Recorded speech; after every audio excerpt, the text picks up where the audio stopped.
T-minus 1 minute. What? More juice for the hero. Like the juice. T-minus 50 seconds. At the point where we're at, it is a lot easier for new people to get up to speed really quick. T-minus 40 seconds. Let's go. That's a W. That's E1. That's E1. That's a W. How many of you want to eat a W tonight? T-minus 30 seconds. Rick Hill taking over our camera. I think there may be a penalty for excessive celebration, but you know what? I'm going to let that one slide. T-minus 20 seconds. That's what I'm talking about. Now y'all some fun. 10, 9, 8, 7, 6, 5, Take a deep 4, breath. 3, This is it, right 2, here. 1, 0.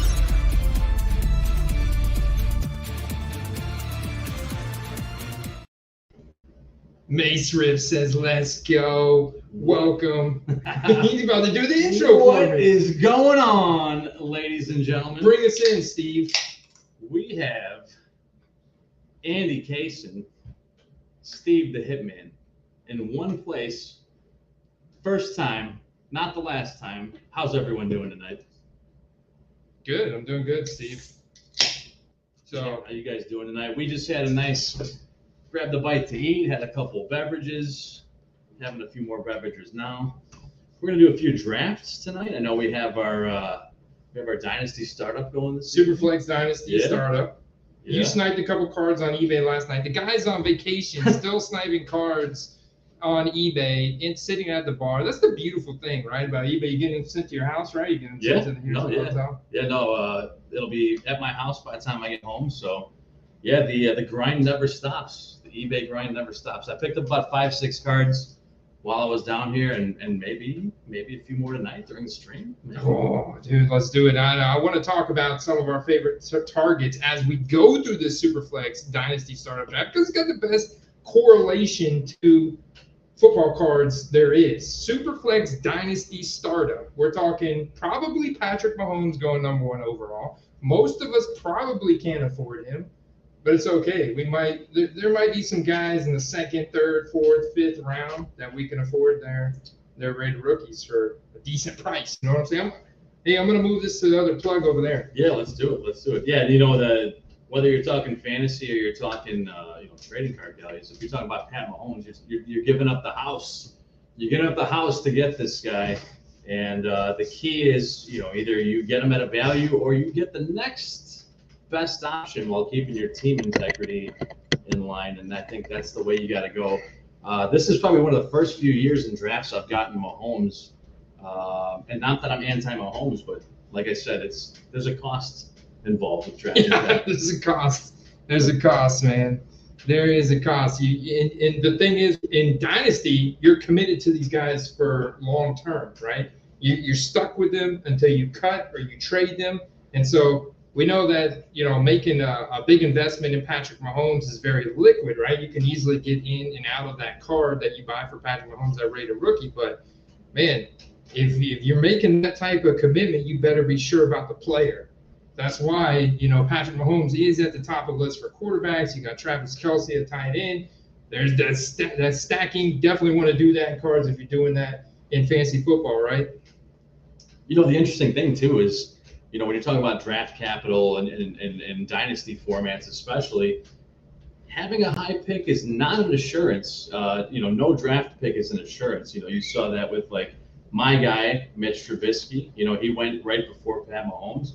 And guys like Justin Jefferson that went, to the mid to the late first round. He wasn't even the top 2, top 10 pick for that matter. Whatever that noise is. But I mean, bring the dogs on vacation? No, they're not here. I promise. I didn't see any dogs. But there's no assurance that your draft pick. You saw that with Jalen Reagor and other guys like that ever amount to anything. So you are gambling. So if you're trading proven guys for hypothetical skill or outcomes, it can work in your favor or against it. So there's no guarantee. No guarantee. I've got the draft board set up on the other screen. want to say hi to some of these guys in the chat joining us. We got Mace Rips, Anthony. We got Big Tony in the house. We got Big Chad. We got Scatter in the house. Brad Moore, Buffalo Believing, man. We even got Hector. Hector doesn't normally show up on a Thursday night. This is big time, man. We got Hector with the laser eyes in the house. Got our man Filthy Collector. You can put rooks on taxi stash, and once you take them off tax, you can put them back in. That's right, man. Taxi Squad is a beautiful thing. In Dynasty, it's much like storing those rookie speculative players that you're really speculative on, like those 5th round or those 4th round wide receivers that you want to buy into rookie ticket autos. We might know a guy that likes those. We might know a guy. We might know a guy. He might show up in a little bit. You stash those guys in your box, right? You stash those guys in your box, but have them listed on eBay because, sure enough, they're going to have a spike week down the road. Bingo, bango, bongo. Yeah. I had, my first Dynasty League was with you guys last year, and I got Algier on the guy that I was really high on was Algier, and I had him on my taxi squad. And he's a guy that's got to stick around. I mean, he's the kind of guy that will perform, I think, even with the addition of John Robinson, and obviously in the absence of will just be a not maybe elite running back, but more than serviceable.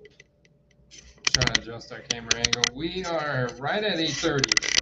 So guys, if you're new out there, first thing I would like you to do is make sure you hit that subscribe button.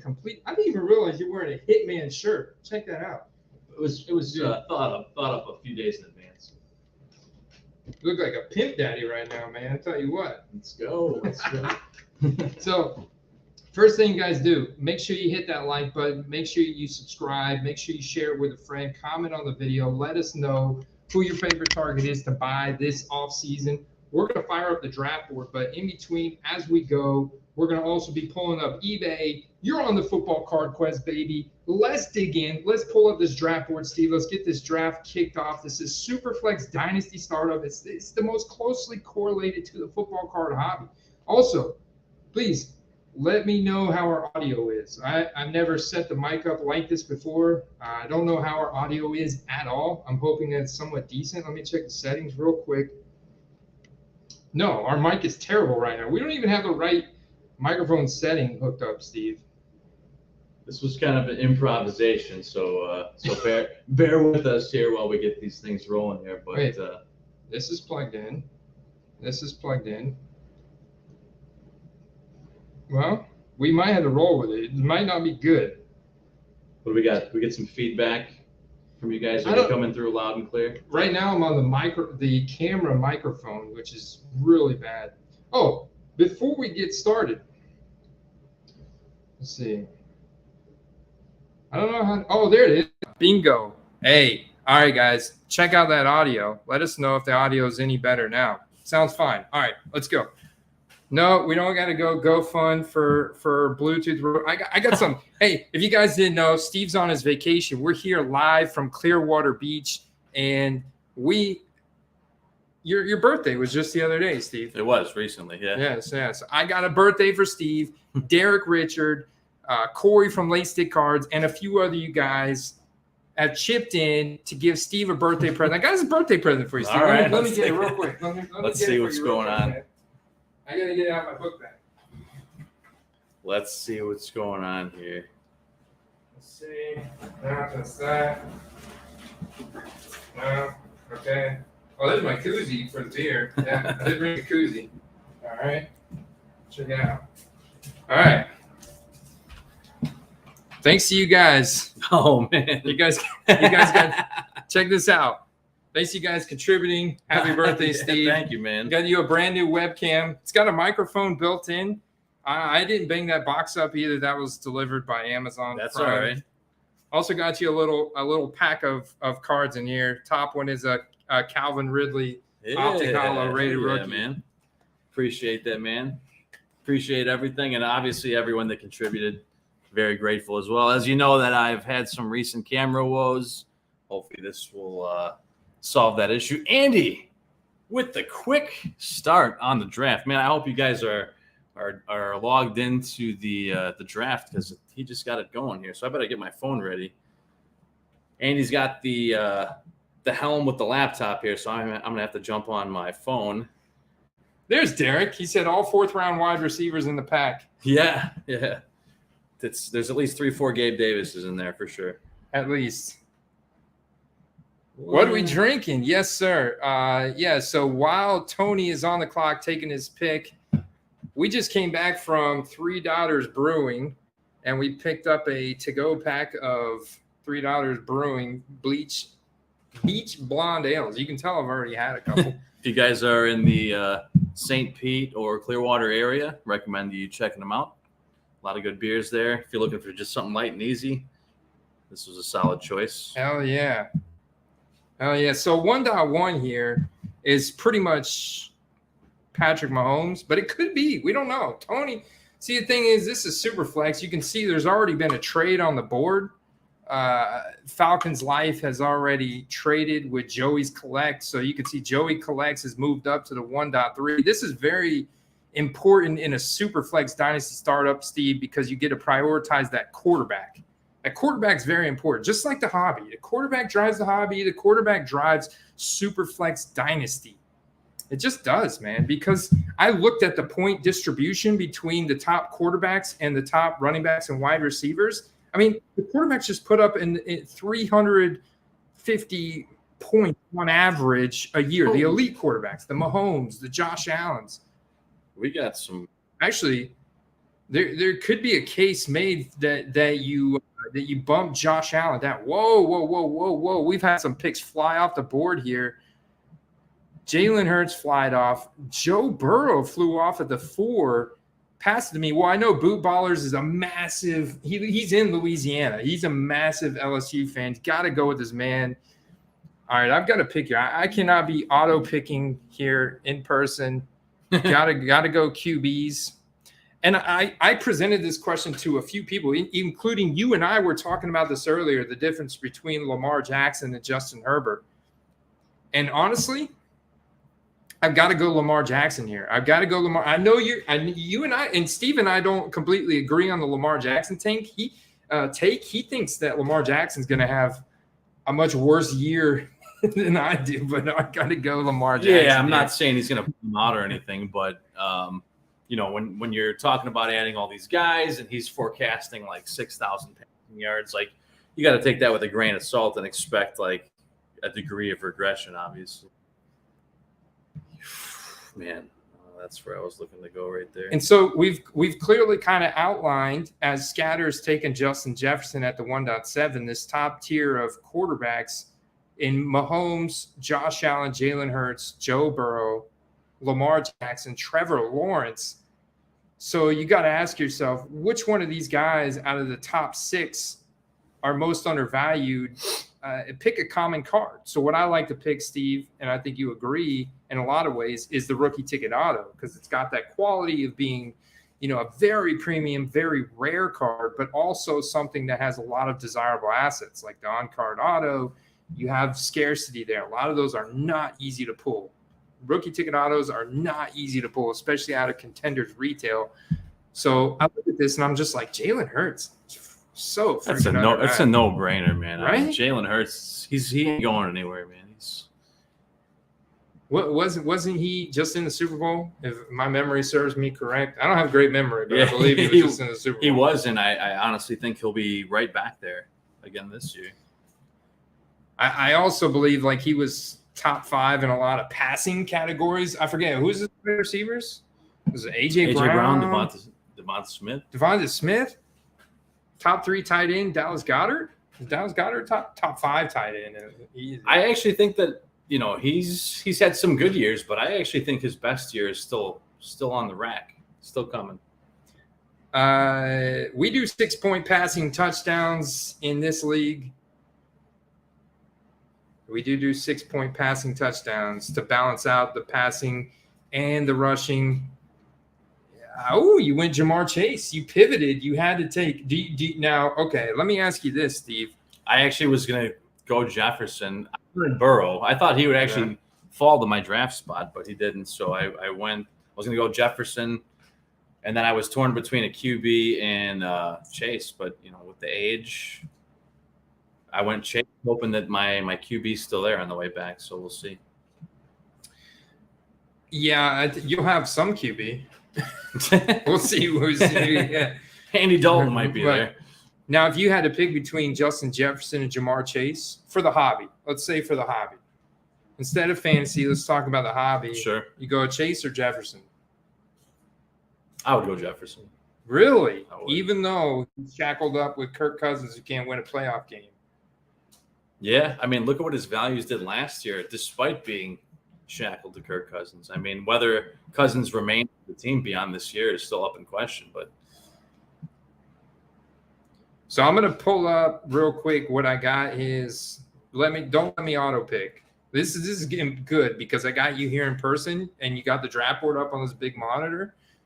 It's gonna be hard for me to auto pick, right? that's true. Yeah. There's several alarms here. So Several. If I don't make a pick with all these alarms, and I didn't shorten the draft timer to 90 seconds. I said I was going to do 90 seconds, and I left it at 2 minutes. Don't tell people who my auction sniper article is tomorrow morning my eyes on are here. Patreon. What I want to do is pull up the hype index so I could tell you what I've got. Jamar Chase's and Justin Jefferson's hype score, and also the rookie ticket values. So I think that's very interesting. Now, I will say Jamar Chase had a lot more redemptions, just like Justin Fields, for whatever reason, than Justin Jefferson from 2020. So it's really strange, but he has a lot more that have been published and put out in the market than Justin Fields. Justin Fields' rookie ticket auto market is so weird. Yeah, I think that there's, the opportunity is going to be there for Chase to catch Jefferson as far as accolades go, but you've got a little bit more playing time under his belt. He's been able to be elite with who some people perceive as not an elite QB, even though Cousins has been elite at times.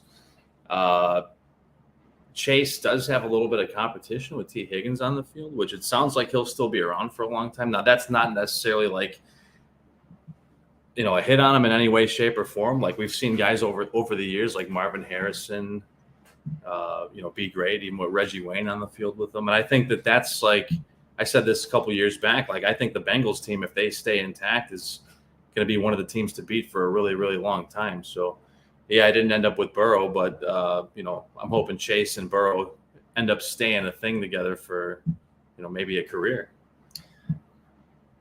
Yeah, I think that's pretty likely. I think that's pretty likely. I find it interesting that they probably are going to extend T. Higgins because he's in a contract year, but this is going to be the highest paid trio probably in the NFL. We're talking about $100 million potentially between the three of them, Joe Burrow, Jamar Chase, and T. Higgins. It's going to be like, it's got to be going to be the highest paid trio in the NFL. But I've currently got Justin Jefferson's rookie ticket autos pegged at 250 compared to Jamar Chase's at 225. Jamar Chase is my number one hyped guy, and that's because Cincinnati is better than Minnesota. That's my whole reasoning behind it. Cincinnati's better than Minnesota. You're on the clock, Steve. I don't want to distract you too much. I find it unbelievable how much it drops down, much like the difference between Burrow, Herbert, and Jalen Hurts, the difference between Chase, Jefferson, or specifically Chase, even Waddle, and Devonta Smith here at 35. That's just my 2 cents. I think that's a snipe target. Yeah, that 35 is entirely too low for a guy that became the target share, preference towards the end of the season for Philly. That's a guy that I know Carter's been bullish on him for a long time, but I think that if you can still get in at $35, that's seemingly a no-brainer. Now, this is where Hector is screaming for Cooper Kupp right now. He said Kupp's still not drafted. So silly. We also saw news that Matthew Stafford is just fine. Like Steve and I were talking about this earlier. Matthew Stafford apparently just fine. Cooper Kupp's at OTAs. I think a lot of people are basing next year 2023's expectations of Kupp and Stafford on what happened in 2022 with all the injuries, and they're just fine right now. So it's like, yeah, there's risk there, just like investing in Tua. But if it's a guy that you pass up on and they don't get injured at all in 2023, well, hey, now all of a sudden Yeah, that's a big winner, you know? Yeah, I mean, you talk about, oh, you're up, by the way. You talk about high risk, high reward. Man, you know, Tua kind of fit that bill before the injury. You know, you had a lot of Tua doubters out there. I wasn't one of them, but you got to at least be concerned, you know, how many more hits can the guy take and still function as a living human creature, let alone a football player. But he's got the skill. He's got the talent around him.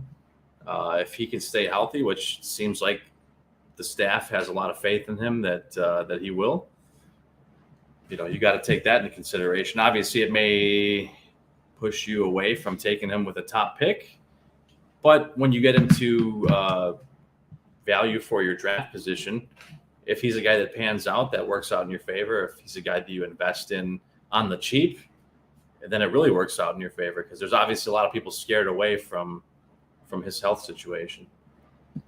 I think I'm going to go with not a lot of wide receivers have been taken here.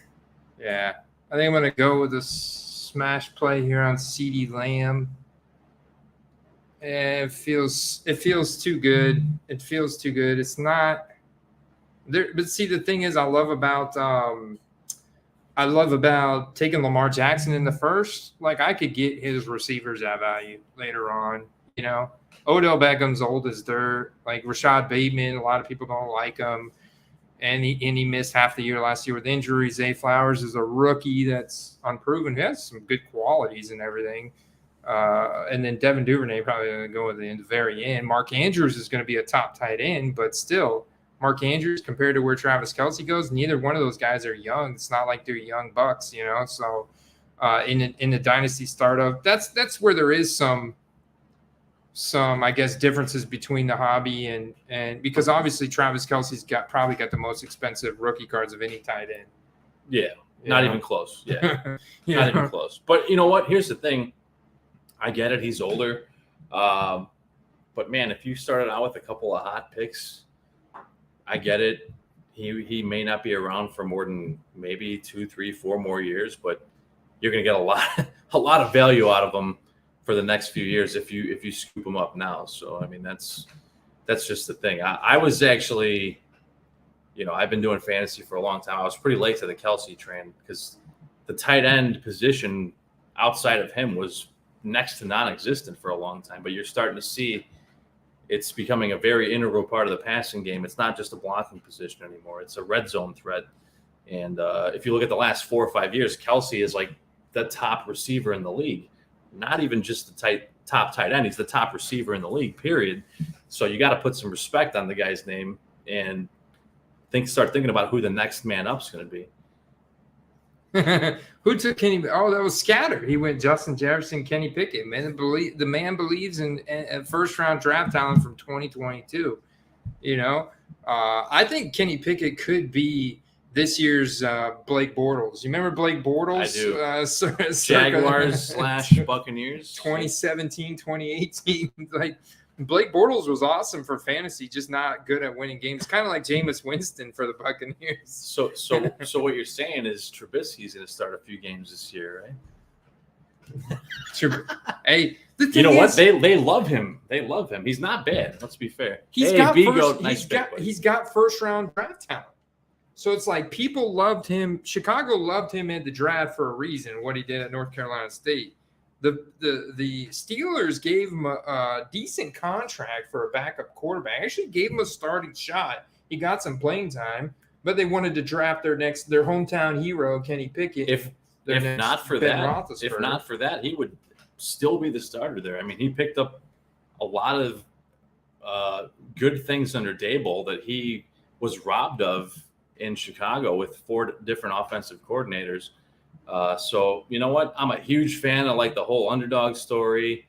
And okay. There's that 3rd round reversal. Okay. But the thing is, people loved him as a draft pick from college, and so he has 1st round draft capital. I think people will love him again.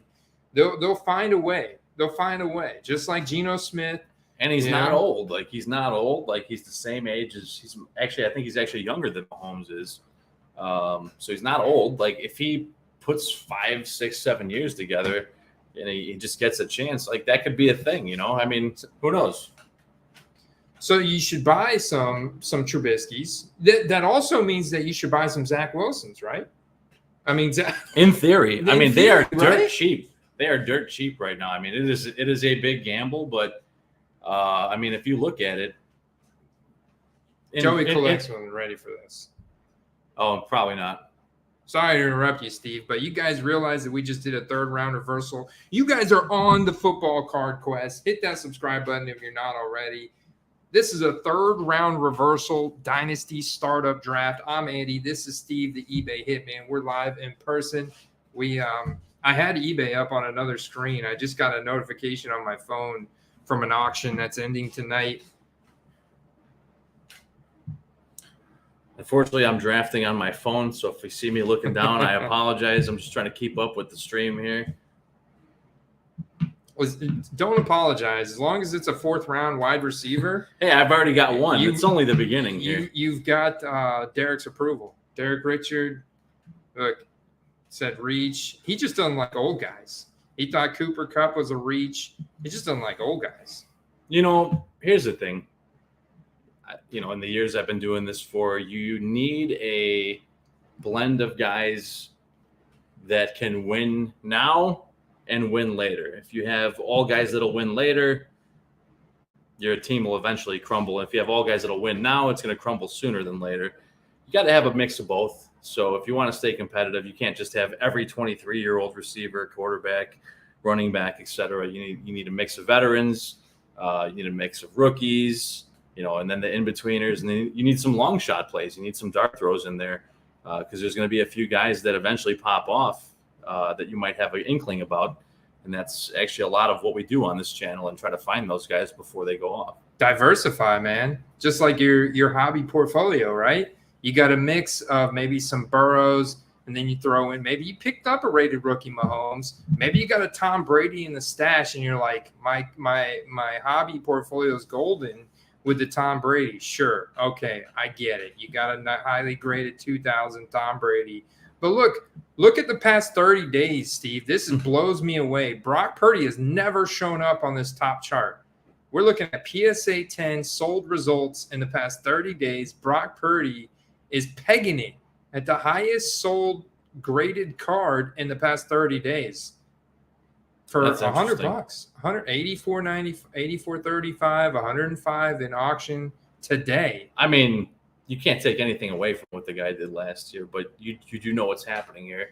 First of all, you have a guy that's got very few cards printed, right? Tom Brady effect. And you have everyone wanting to be a part of the next big guy to emerge, right, from the obscurity, right? Because everyone's like, oh, I got the top 5 guys in the draft. I got a bunch of their cards, but this guy comes out of nowhere. He's barely got any cards printed, and everyone wants to be a part of the next big thing. He is potentially the next big thing, and you have to be a little concerned if you're a Niners fan. You have to be a little concerned if you're a holder of his cards even, because there's 3 potential starting quarterbacks on that team. They say they're probably leaning Purdy right now, but again,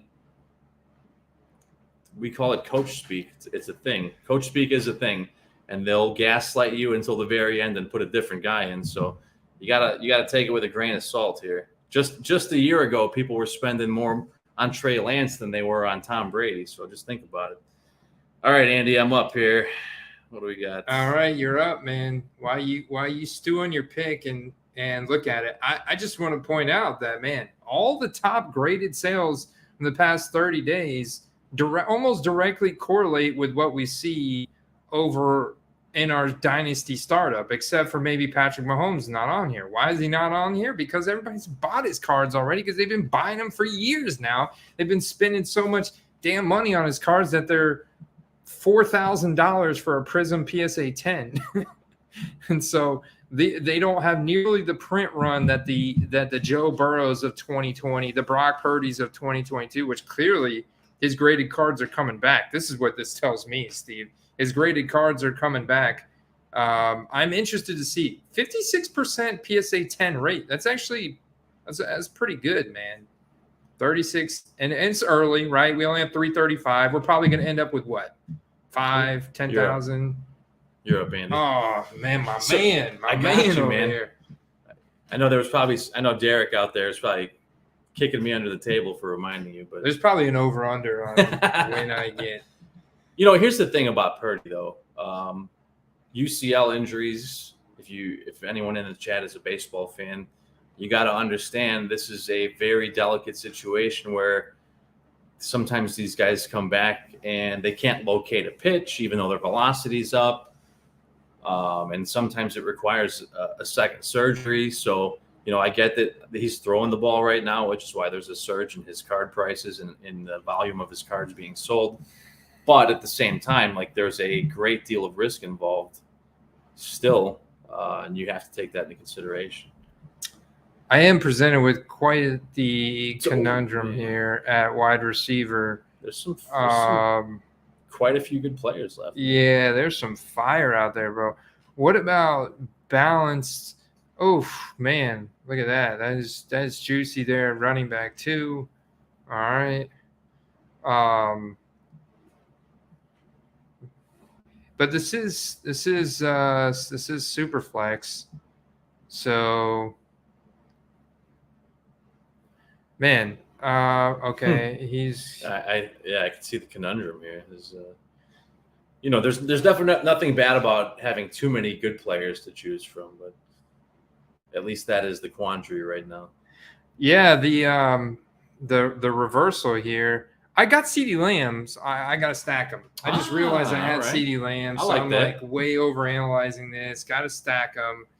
The guy for a quarterback is still young. I like it. Yeah, I think he's set up really well.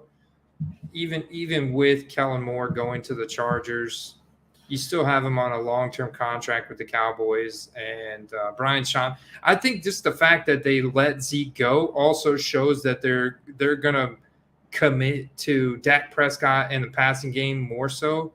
Even I know they have a lot of confidence in Tony Pollard, and they spent like a super late round draft pick in Deuce Vaughn. But in terms of and they may bring back Zeke, but just the fact they let him walk and didn't give him that big contract that they gave him 5 years ago or 6 years ago now, it shows volumes to the talent that Dak Prescott and the passing game has. They bring in Brandon Cooks. This is a big addition to the passing game. They draft Luke Schoonemaker, bring in a new tight end. I really love this year for Dak Prescott, CeeDee Lamb, but also he's got like another 5-6 good years in Dynasty too. And it's the Cowboys, man. It's the Cowboys. They score a lot of points. They have a good defense. But what's not to like? I mean, I'm not a Cowboys fan. I've hated them since the Aikman, Irvin, and in those days of the America's team when they were the cockiest people out there. I've never been a Cowboys fan, but you got to respect the talent. There's no doubt about it. Boot Ballers taking it down to the wire. He's got Burrow and Cup. Where will he go with the next spot? I'm wondering. Does he go receiver again? Does he take another QB? Or maybe does he get auto-picked and take the next available guy? Ooh, ETN. All right. Is it beer o'clock, Andy? Beer o'clock for you? Wow. Ready? No, Yeah. I'm I've not been ready. done for a minute. I didn't want to rush you, though.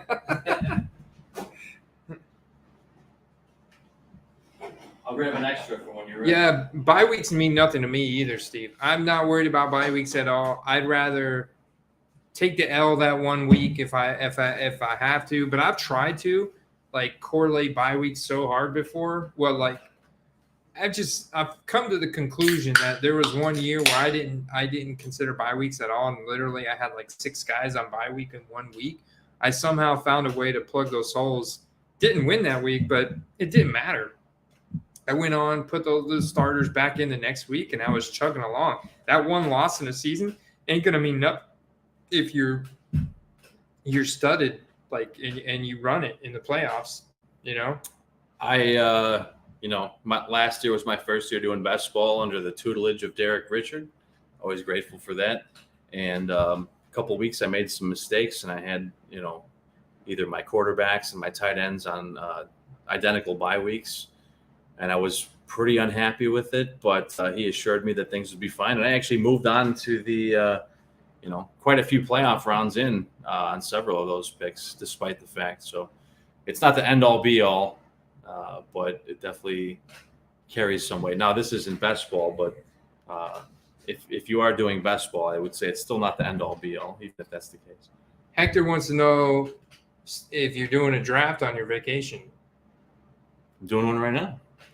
Drafting feels like vacation, doesn't it? I mean, drafting is fun, right? It is fun. It is fun. Don't you want to do fun stuff on your vacation? I've done a lot of fun things I've on this trip. Not all Card Quest related, but some Card Quest related. Like we talked about earlier, I got some eBay snipes last night and earlier in the week as well.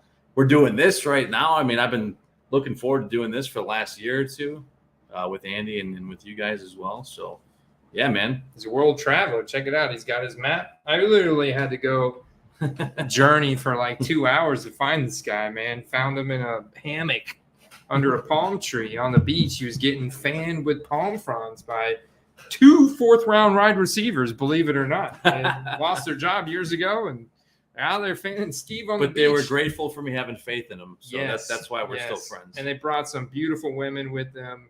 It looked like a really nice time, Steve. So that is the Florida experience, man. Not plug and travel necessarily, but if you are traveling, it's a good spot. So B-Goat. Oh, good. I'm not on the clock. No, man, I would have told you. Okay. It's a different situation when we're on the other side of the monitor. We got Barkley going off. Okay, how do you feel about that pick? Who takes Saquon Barkley? He's going very balanced, okay? Josh Allen, Travis Kelce, Saquon Barkley. You know, the thing is like, if you're a regular, scratch drafter and you draft not keeper, not dynasty, you just draft in regular leagues every year, Barkley would have been gone, right? And most of these QBs would not have been taken yet. And that just goes to show you the different drafting dynamic there is for a league like this, where you have guys going off in the first round that otherwise wouldn't, right? And you know what? You could make a good argument for some of these guys in the first round, but if you were using, let's say, a different drafting platform like Yahoo, for example, where they only give you 4 points for the touchdown, you wouldn't have that happen. You might have Allen and Mahomes only in the first round, right? But not only are they getting 6 points, there's also a Superflex availability where you're going to be able to start 2 quarterbacks. Yeah. And you want to bring all the quarterbacks you can to the National, because I plan to trade those in to buy skill position players. Fully intent. That's my full intent. I want to see that. That's my full intent. I'm coming with cash. I'm coming with cards. I'm on the hunt for dealers who don't value skill position players properly. Black finite 101s, like the one I showed you last night. Hey, if it fits within my budget, yes. Carter and I saw an Alvin Kamara Black Finite 101 sold for like $2,000. I'm like, what the hell, dude? The guy's like, didn't that 28. James Cook last night go for like $160 or something like that? Actually, you shared with me an auction yesterday of a. I wonder if this shows you like recently viewed. You shared with me. It was a Khalil Shakir. Oh, it was Shakir, not Khalil right. Shakir, gold vinyl. If not, I can resend it to you. Incredible value. But if you send it to my phone, it's not. I can send it to the Discord real quick. Oh, you could send it to the Discord. Really, what I wanted to look up real quick while we got time here, and I'll go ahead and minimize this so we can see the draft board, because I have a feeling B-Goat picks pretty quick. He went with Bryce Young, Jackson Smith. Definitely some doubts around Bryce Young, but that's, he just with the 1.1 pick and going to Alabama and having that great scan progression accuracy in college, he's going to have the most valuable rookie draft. Maybe Anthony Richardson's got a little bit higher upside just because he's got that dual talent ability, I mean, C.J. Stroud's got some higher rushing mobility than I think a lot of people realize, too. All right, just send you the link on Discord there. Send me a link on Discord. I mean, that's the kind of It's a deep sleeper. That's the kind of card that's a boom or bust. That's a card that can make you a few $100 or not. Wow, man, they're still going for that cheap, huh? 200, Daniel Jones. I want to look at this because I see where Tua's going. I see where Dak is going. Kyler Murray's hit rock bottom. So I think at this point it's safe to compare Daniel Jones to Kyler Murray. Daniel Jones is actually playing. He's got good coaches. He's actually going to be on a contender, even though it's a tough division. Kyler Murray's not even playing. We covered this late last season, and I know I got some beef for it, but Daniel Jones playing in a system that is very favorable, and I think that, statistically he had his best season last year. I think it only goes up from here. They let him take a few more risks. 455. The arrow's got to be up. There you go. If you're buying Kyler PSA 9 rookie ticket autos, you should probably instead be buying Daniel Jones ones. Did you ever think you were going to see the day where Kyler Murray rookie ticket autos were the same as Daniel Jones? Yeah, 6 months ago, yeah, but if you told me like 2 years ago, I wouldn't have. 2 years ago, no way, right? I mean, he was the MVP leader through the first 3 to 4 weeks in 2021. And here he is now, the same price as Daniel Jones. That just goes to show. What your mentality, and how serious you take the game goes into everything. Because he's now been vocalized as a locker room cancer, if you will. So, does he turn it around or does he not? I guess we'll see. Let's see. That's cool. Yeah, shout out to Hector. You can see CJ Stroud's high school from his window. Very cool. Hope he does well. I do too. Has he been drafted yet? No, he hasn't. Okay. I'll go ahead and draft him. Boom. I did it for you, Hector. Drafting CJ Stroud. Superflex Dynasty Startup Draft. Here on the Quest is the rated rookie Quest Dynasty Superflex Startup. It is full of hobbyists, man. Everybody in this draft is a hobbyist, likes to collect and invest in football cards. K-Dub. I love the pick, and he's got the Seattle icon, man. I love it. Who's that? Mr. T? Yeah. Yeah, Mr. T. Oh, K-Dub. Yeah, we were talking about Kenneth Walker earlier. He's actually one of my favorite running backs going into this year. And he's getting a lot of sleep because of the guy they drafted, Charbonnet, behind him. But if you look at what he did before getting hurt, you got to have some good feelings about him. So if you're getting him at a value, all the better. All right, looks like I'm up. You're up. What do we got going here? Yeah, and I know he's one of your favorite picks primarily because of his price point.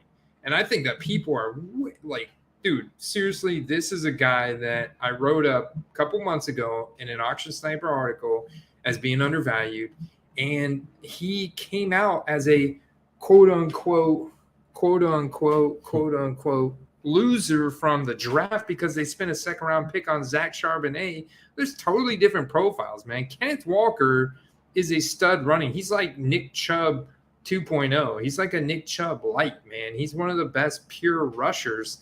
And Zach Charbonnet, I mean, come on. Pete Carroll does things, Pete Carroll things. I mean, it's not that Zach Charbonnet is going to eat into 50% of Kenneth Walker's workload. It's going to be Kenneth Walker as a 3-down back and Zach Charbonnet as a satellite back.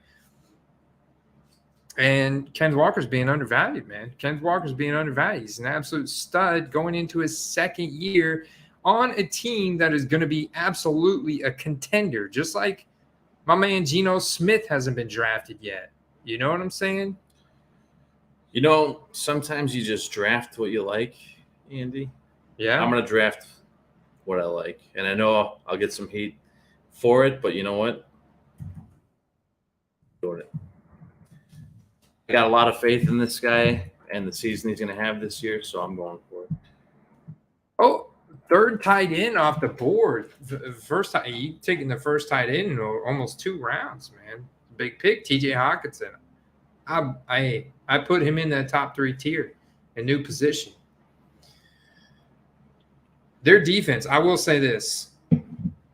Minnesota's defense, probably one of the worst in the league in 2023. They're now thinking about trading away Danielle Hunter, one of their best edge rushers. Their defense is just about to get even worse. They're going to be on offense nonstop. They're releasing Dalvin Cook. Their rushing game is about to get worse. They're going to be throwing the ball all game long. They got a high-paced offense already with bringing in Kevin O'Connell. They played incredibly fast last year. They threw the ball a ton.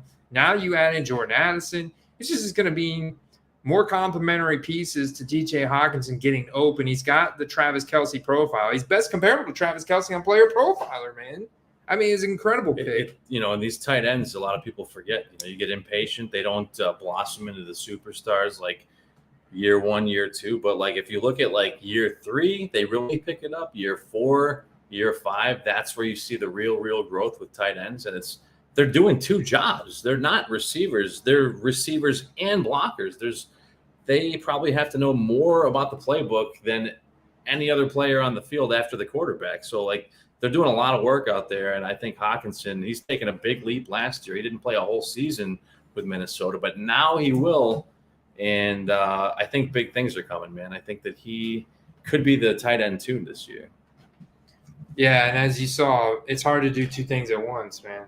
I'm not a very good multitasker, as you know, all of you know, with how high frequently I get auto-picked. I don't multitask very well, but it's okay because when you pick TJ Hawkinson, that's all you got to do, man. Pick TJ Hawkinson in the 4th. Probably got undervalued rookie cards. I've actually picked up a couple of like base prism PSA 10s for pretty cheap on his stuff lately. So yeah, there was a huge card value spike for the first couple of weeks he was with Minnesota, and then it dipped out. But I mean, the guy is a friggin' beast, man. Wait. Kenneth Walker was in the 2021 class. No, 20. He was in this past class. Look at that clearly Donruss, man. That is. You like those? That is a beautiful card. I have not pulled the trigger on any clearly Donruss. I can't say that I have. Dice 217. Some people spending some money, man. Clearly Donruss. Here's the thing: is like I have a decent amount of experience with clearly Donruss. So I bought, an armada of Burrows when he was hurt. Armada of Burrows, like including base clearly Donruss, for like the $7 to $10 price point. And then when they went to the Super Bowl, moved them for like 40 to 50. So like it's a sought after card. This is a base card that's got a really high ceiling. So I don't know what the print run for 2021, 2022 is. But it is a very not a condition sensitive card because it is a acetate card, but it is a sought after card. It still has the rated rookie logo patch on it. What do we got here? Ooh, look at that. Numbered out of 10? What? Whoa. What? That's a giveaway, man. That is a giveaway. Congratulations to whoever picked that up. There's a buy it now from COMC. We've been the guy. So I found out that there's a lot of demand for me to make more COMC.com content because of the whole ability. Because there's been a lot of people that have gotten in post Star Stock that all they know is COMC. Yeah. COMC has the API. You can see it right here. The sold listing. COMC has most of. We know it's not all. I've confirmed this with our good friend from Discord. He does a ton. All he does is pretty much COMC flipping. Raven Invest. He's been on the channel before because he's in Canada. It's pretty much all he does, COMC flipping. He says all of their listings on COMC aren't on eBay, but a lot of them are. Like you can see, 4.9 million items sold. High feedback because they store everything in their vault. It's basically like a vault that you store things at. You can list it. You also get the 10% discount on their website. You can immediately buy it, relist it electronically. Bing, bang, boom. I do have some cards on there, and I've had some great experiences. And a lot of that has to do with the fact that the ability to negotiate a price is a bit less than eBay, but at the same time, you may have somebody that's more sales driven to sell the card for less. You may see like 3 of that card listed, 2 of them at 35, 1 of them at 25. You can grab the 25 one. Let me tell you something. That is a steal too. I actually have that with the red auto, which is numbered out of 10, that same one. Oh, no longer available. What happened? out of stock. But it was only, because somebody bought it. yeah, it was. But I will say rare. this: ComC is a good buying platform. It is a good selling platform, and from everything I've heard, it is growing to the point where there will be a mobile app for ComC, and only make it that much easier for the average person to buy, sell, and trade on there. And right now, unless you have a ComC account and a computer, you're not dealing on ComC. But if you have mobile app access in the near future, then you're going to have that many more people buying, selling, trading on there, which means more sales volume. All right, So I am up now, actually. I'm going to pull this back off. I'm going to look for our next 2023 undervalued target. You've seen multiple already. So make sure you hit that like button. We talked about Kenneth Walker. We talked about TJ Hawkinson. We talked about where Dak Prescott's going. Do you know the Dallas Cowboys defense should actually be better this year? They added Stephon Gilmore to their secondary alongside of Trayvon Diggs. Former Buffalo Bill, Stephon Gilmore. Do you know they also added first-round edge rusher talent alongside Micah Parsons? And the defense that was already a top 3 fantasy defense, easy top 5 NFL, PFF defense on film. Ready? Bink, bink. There we go. I love that value there too. Whew. Baby. 5.5. Yeah, well, Superflex, but I'm loving that. I mean, I'm in a bind now where I'm at because I've taken 3 quarterbacks in the first 4 rounds. I've got to. Well, you haven't taken a single quarterback yet. You're really that's the whole thing. I mean, if you look at across the board, when you have most teams that have taken 2 and actually several teams that have taken 3, you kind of got to put yourself in a position to leverage, because that means that you're getting values on position. You're getting values on running back, you're getting values on receivers, you're getting values on tight end. You don't want to let it run too long, but if you're going to wait on a quarterback, you're going to have to wait on a quarterback. The top guys are all gone. There's no doubt about it. And you're just going to have to wait. And you know what? This is a dynasty league. There are quarterbacks drafted next year and the year after that and the year after that. It may not bode well for my first season, but we're playing for the long run here, and that's just how it is. Yeah, Derek just said Joey collects here in the 12th spot, who got the 3rd round reversal, so he got the 3.1. He doesn't have a quarterback either.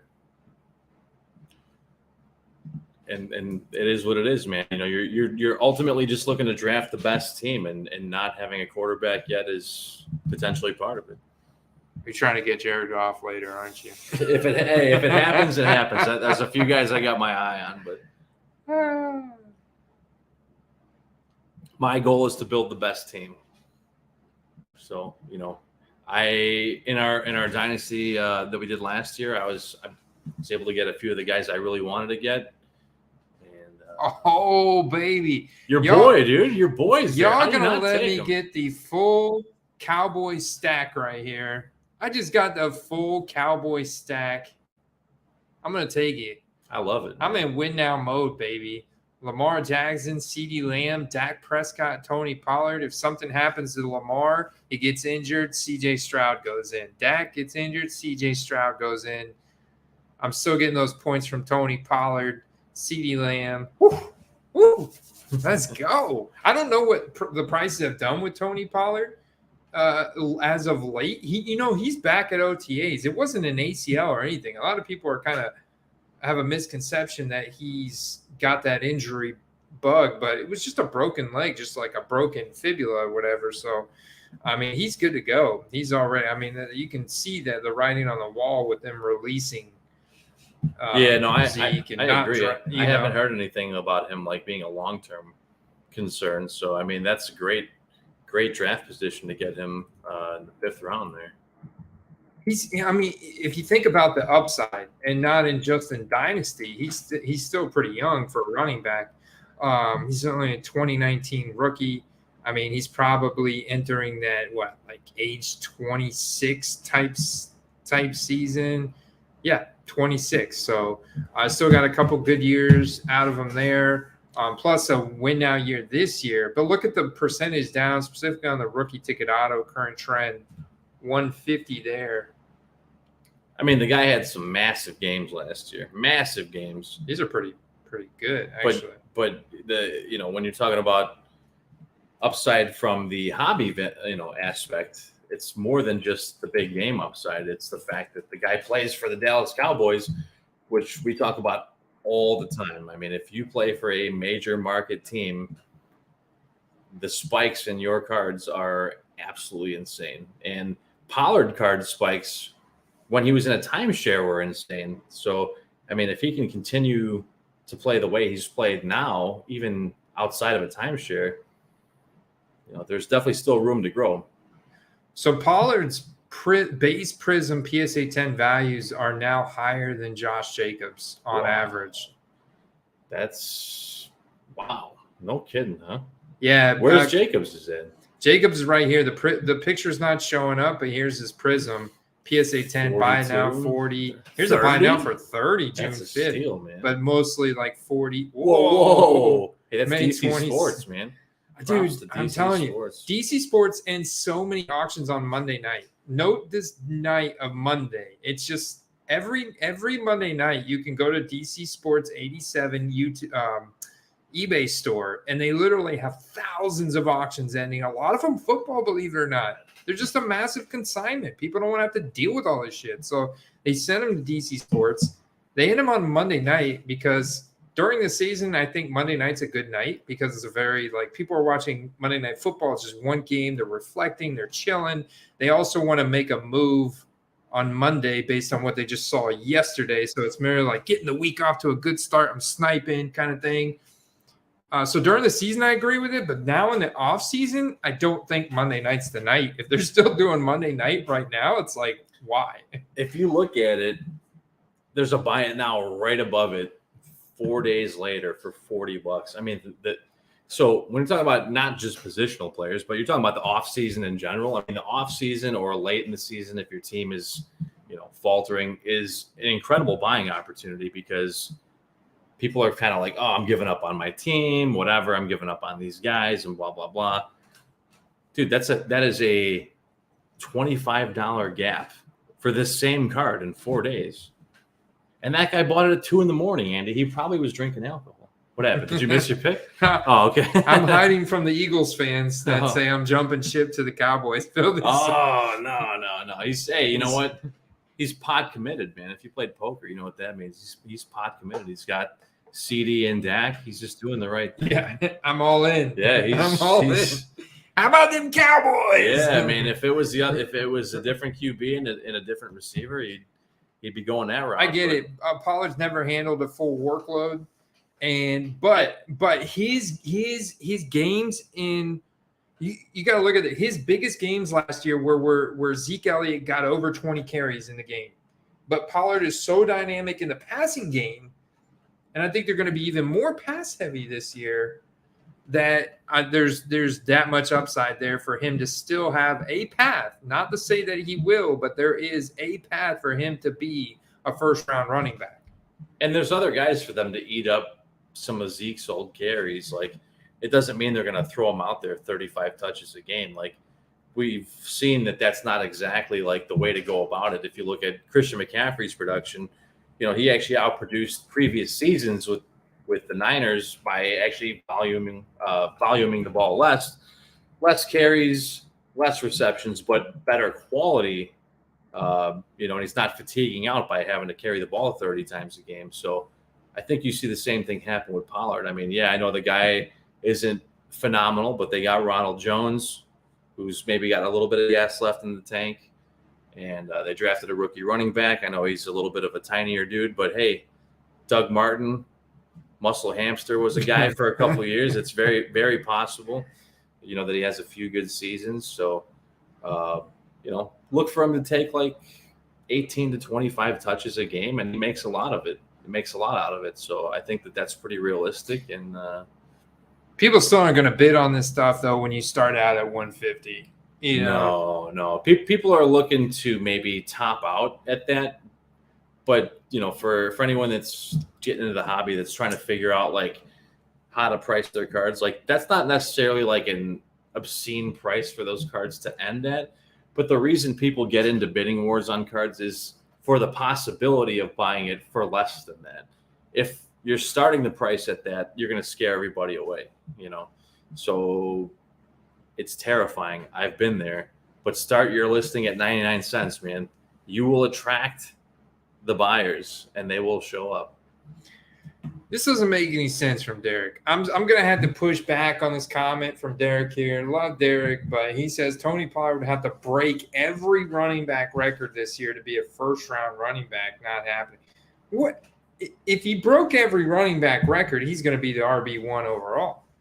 I mean, I'm not saying that it is happening. It's a very slim bet. Like it's a very low percentage that bet. It's like, I don't know.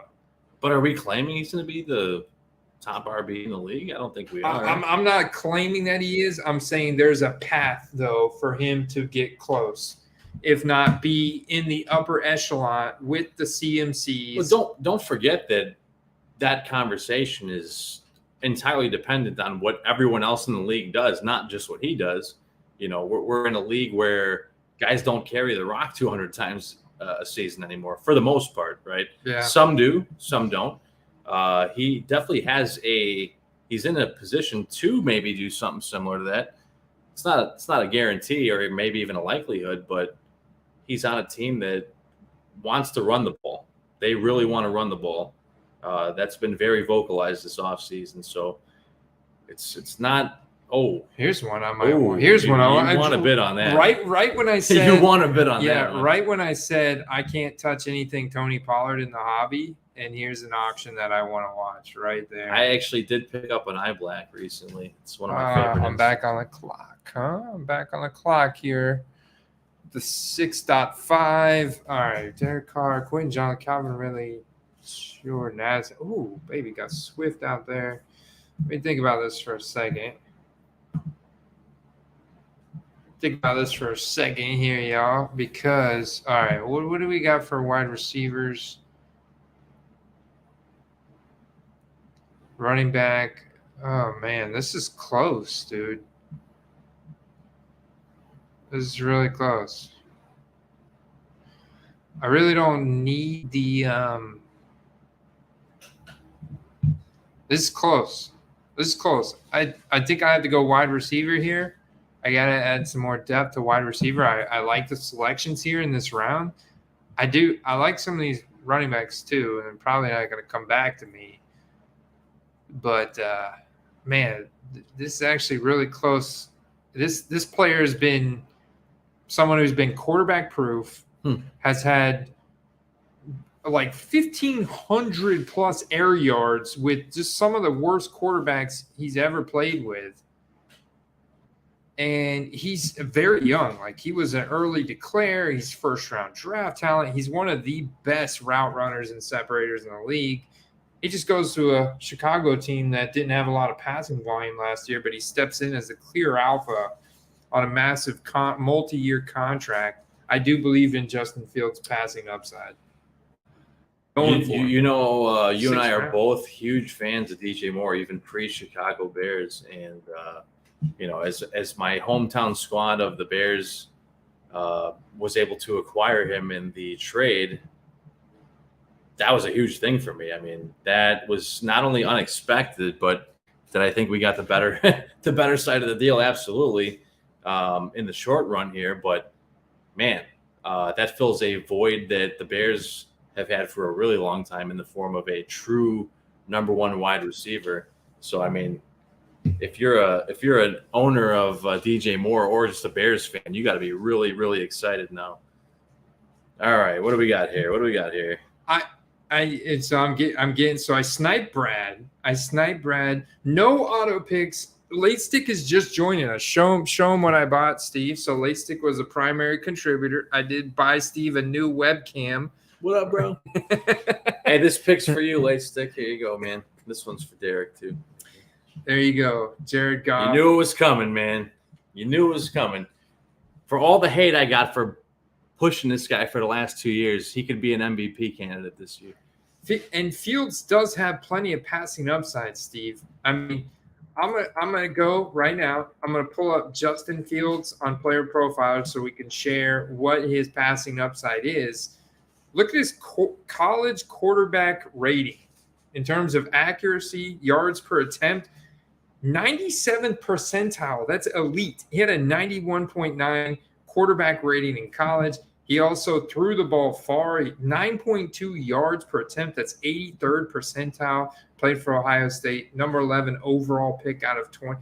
That is passing upside. They just didn't have a true alpha, didn't have any really good offensive play calling there last year. The line was terrible, Yeah, so there was no injured. time to allow plays to develop. Fields was scrambling, running for his life, trying to make things happen, basically just running it. So now you've got significant investments in the offensive line, a true alpha wide receiver to complement Darnell Mooney, An improved defense. Chase Claypool, an improved deep. I mean, there is a lot of passing upside for Justin. He only threw for 2,200 yards last. There is nothing but upside. There's nowhere to go but up. If you remember, Andy, how the season started, there was a few games where he had like sub 15 pass attempts to start. Yeah, it was some bad. There was an indicator that maybe they weren't confident in him.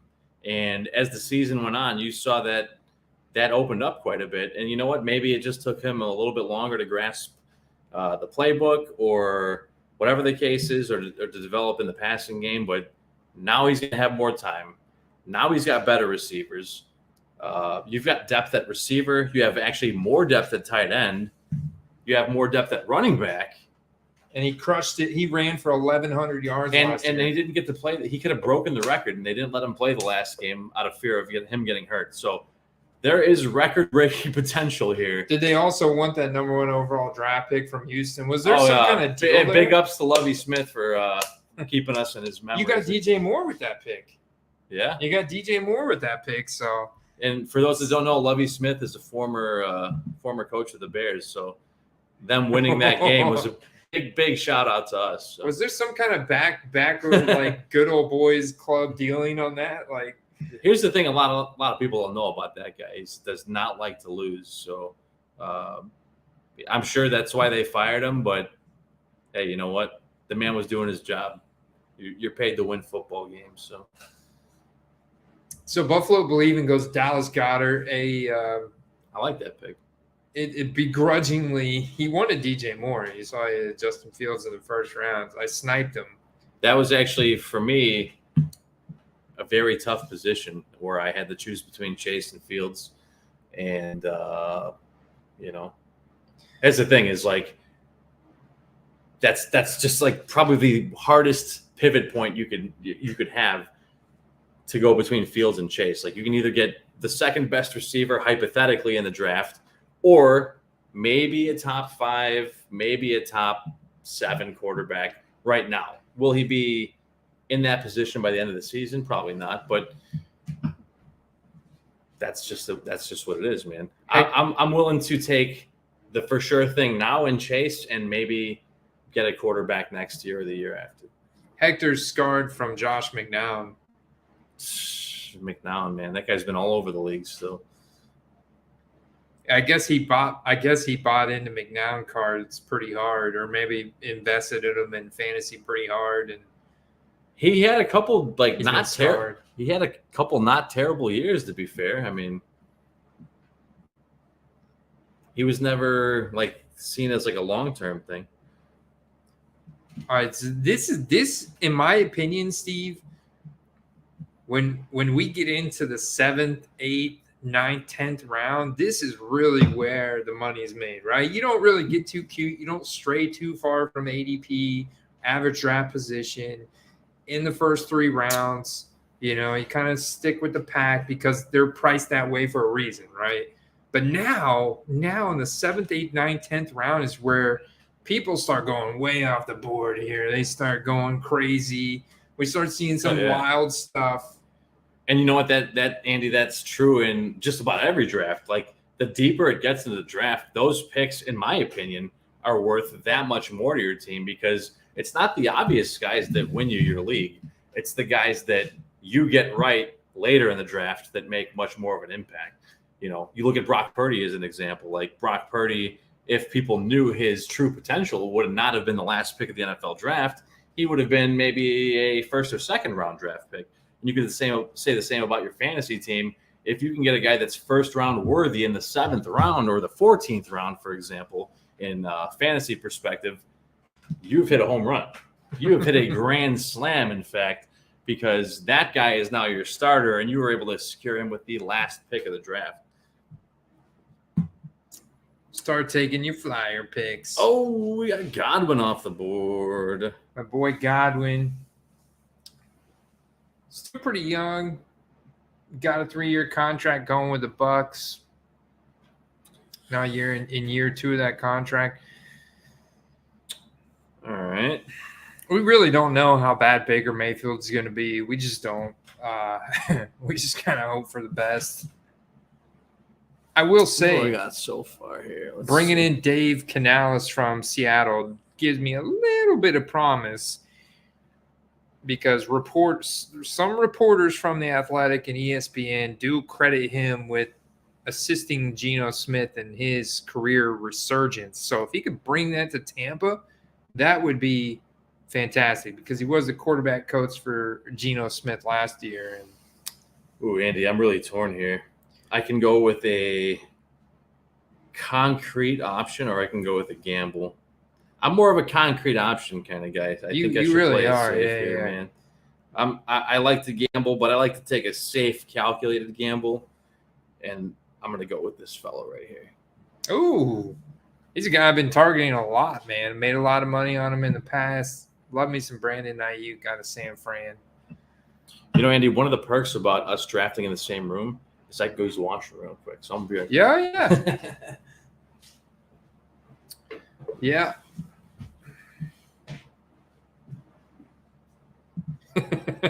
Yeah. Typical Dynasty startup drafts are longer picks than this, because there is draft pick trade. We only had one draft pick traded before the draft started, none during the draft. We're only at 2 minutes, and I haven't really seen too many people besides maybe myself and one other guy use the full clock. But so yeah, I hope you dug in, got the feet kicked up, man. You're chilling. Nice type from Steve with Brandon Ayuk, now with 3 wide receivers. I do really like his wide receiver stack. I mean, he's going to be hurting in the quarterback and Superflex starting positions like filthy. But, hey, Russell Wilson, a great veteran pick to start later on. Joey Collects is going to be really hurting. I'm not sure what his plan is when it comes to quarterback. All right, I'm back on the clock. Luckily, I'm super dialed in, guys. All right, we do have Jameson Williams right off the bat. First round, second-year wide receiver talent here sitting there. You got Swift. You got Jordan Love. Let me think about this for a second.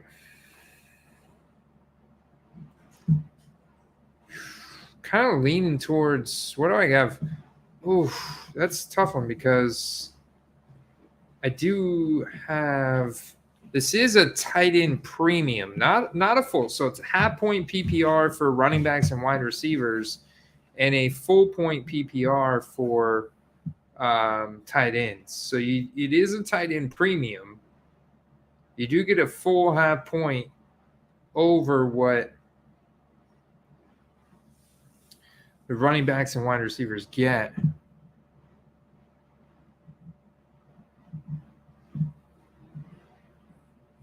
Let's see what's still up there. What do you got so far? You got 3 QBs, 2 receivers, and a running back. So the thing that's unique about these leagues, there's so many flex positions. I mean, it's like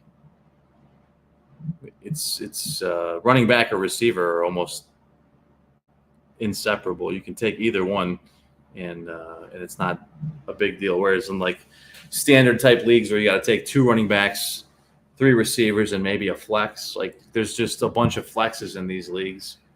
And, you can take more running backs than receivers versus receivers than running backs. Yeah, you're right. There's 3 flex spots. I think I mentioned this in the beginning of the league, but to make it competitive with how many different wide receivers and running backs, because this is Dynasty, there's 3 flex spots. So you really have I wanted to make it very flexible and make people forced to make a decision at who to start between the different scoring settings, right? Because you get a full point PPR for tight ends versus the half point for wide receivers and running backs. You also get that bell cow bonus. So, like, if the running back gets 20 plus carries, then they get that 2-point bonus. I like it. There are just the big play, like just the biggest of plays. Like if they get 200 plus yards, it's 200 plus yards for wide receivers, like a 2-point bonus. Like the quarterback's got to be 400 plus yards. So there, you have to go look at all the settings. I don't have them all off the top of my head, but I wanted there to be ultimate flexibility in the roster construction with the running backs and wide receivers and the tight ends, to where you can potentially start more tight ends. You have the full flexibility of reaching on whatever position, I like flexibility is the bottom line. I mean, I've done, for the most part, for most of the years I've been doing this, I've done just like traditional leagues, traditional formats, traditional scoring, but it's cool to do a few leagues like this too, because like it just changes the entire strategy of things. You know what I mean? Like you're not just taking this guy in this round or this guy in this round. Like you have to really evaluate how the draft is going, positional availability. You have to think long-term versus short-term, unless you're trying to just build a win now squad. It's an entire different dynamic than just doing a regular scratch redraft league. What do you feel about the Rams? I know we talked about before we walked up here over at the brewery, we were talking about Matt Stafford, Cooper Kupp. We see Cooper Kupp going here pretty early, actually. Cooper Kupp went in the second. The boot ballers there at 2.9. But what do you feel about Cam Akers? Because when he was a rookie, everybody was super high on him with the draft talent, draft capital that he had and everything. I think that he does continue to bounce back, but if you go back to when we first talked Cam Akers, I was actually an anti-Cam Akers guy, because Cam Akers, when he was a rookie, was the Kyler Murray of running backs. He is not motivated. He's not into studying the playbook, this whole nine. Like he just didn't have his head in football, and actually he couldn't win the starting job on his own team. But if you really notice, he's kind of come around. He's making big plays. And I do think that despite the fact that team has really regressed talent-wise, they got to run the ball with somebody. And, thankfully it's him if you own him. And Kupp and Stafford, those are guys you got to own. Granted, Stafford's not a young spring chicken anymore. Kupp's in his late 20s. But Akers is like, 24? Probably, somewhere right in there. He's in a good position to bounce back. He may not get all the love because he's on a team that probably won't do much this year. But there is as we say, right price for any card or anything of intrinsic value for that matter. So, I mean, if you look at something like that you got pulled up on the screen, that's gold, man. That's a good game away from being a double up easy. Yeah. Bigo with the auto pick. Bigo did go auto. Okay. Andy, you have been redeemed as the auto picker of this draft so far.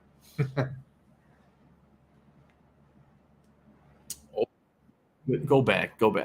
Damn, dude. That is like, I mean, yeah, that's a college card, but man, that is like probably one of the nicest cards that exist of that guy, to be fair.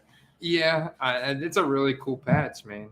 Got like part of that RAM in there or whatever it is. Hopefully they got the right player's patch. That's Florida State Rams. What is it? I know. Okay, this is weird. I thought he went to FSU, like Florida State Seminoles. That's what I thought too. Is it not a Seminoles patch, or is it like the College Bowl patch where it's like got a sponsor patch on it? All right, look at this. A lot of the College Bowl games, Andy, have a sponsor patch on it. Believe it or Yeah, not. that's true. That's true. That is a sick card, man. It's a cool card, but what the hell is that patch of? It must be from a bowl game, right? Yeah, I think it's got to be probably from a sponsor. Maybe the Chick-fil-A bowl? Kind of looks like a chicken head or chicken eye.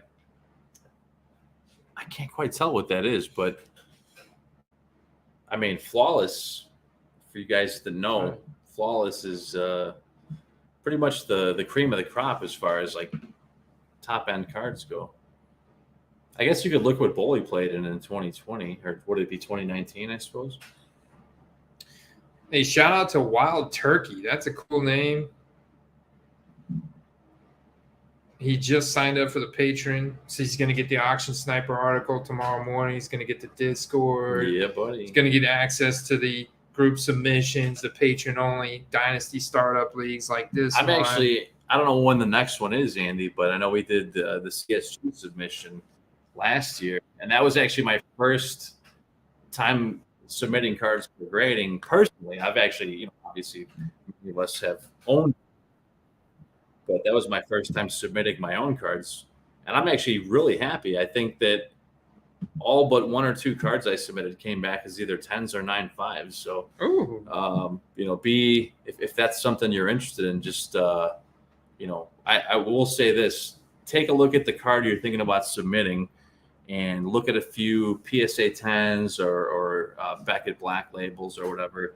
Compare your card to that card, and make that decision before you decide to send it in. All right, I'm on the clock.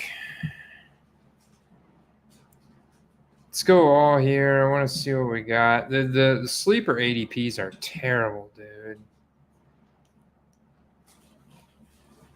I've been pretty balanced so far. Let me see.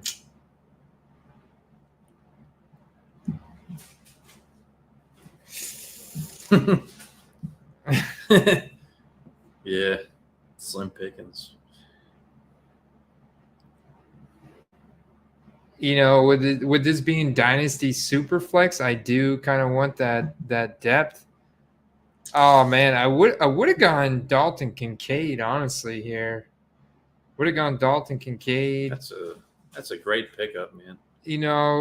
I might go at this point. I might go just because I know that Alvin Kamara is going to be suspended. And I just watched this guy on the Matthew Berry NBC Sports Live, and they're talking about how good he is in the passing game. And he's got like an Alvin Kamara light kind of profile. And Jamal Williams is getting older, and he does play an all-purpose role, but it's like there's no way he's going to play any kind of bell cow there. Right, he's a red zone threat. Kamara is going to be suspended, and this guy's a rookie, so we're talking Dynasty too. I'm going. That could be the gas that gets you to the finish line there, man. That's interesting. I'm going Kendre Miller there. I think he's super interesting prospect. I definitely want to, not right now, but like in November, just because we'll see how the Saints do. Oh shit, dude! Scatter picked so fast. I know that Derek's not high on wide receivers from TCU, but what about running backs? I mean, the guy's got an all-purpose profile, really good efficiency out of TCU, solid BMI, really solid BMI. Best comparable to your boy Khalil Herbert on Player Profiler. That's a guy that's going to have some big games this year, no doubt. Well, I'm not mad about this pick, honestly, especially at this point in the draft. So here we go.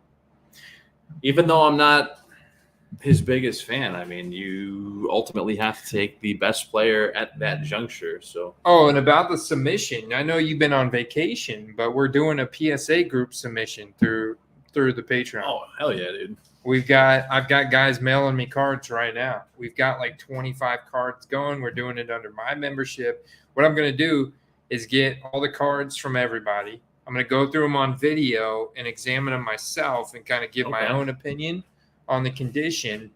And then I like it. Let the guys know if I see anything, give them the options. Hey, you want the card back, or do you want me to go ahead and submit it? We'll put the slip together. We're all within the next 2 to 3 weeks. What the plan is, and get that submitted to PSA. 65-day turnaround right now on $19 per card. Do you remember, Andy, who 2 of my most submitted cards were last year when we did this? One of Jalen Hurts. That's Jalen the most Hurts. obvious one. Yeah, I got 2 10s and a 9.5 on the optic hollows. Oof. Yeah, so I'm definitely hanging on him doing big things this year. But there was one guy.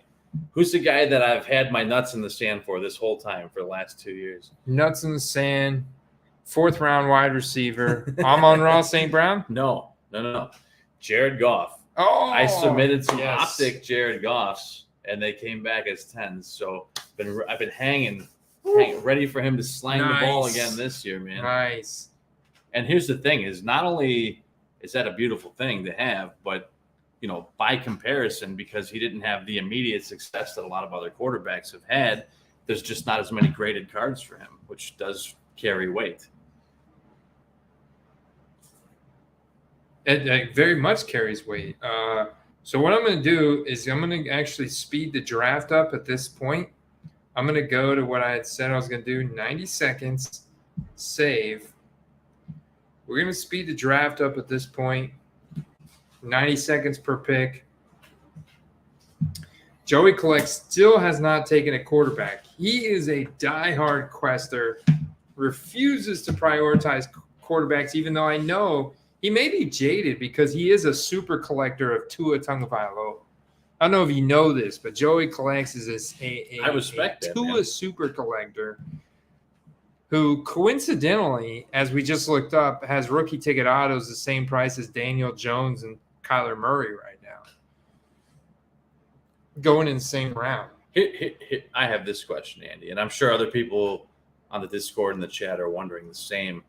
What do you personally believe, pending that injury, pending those 2 concussions, where would his season have gone? They made it to the playoffs without him because of how they started, but where would his rookie ticket autos be had he not got hurt?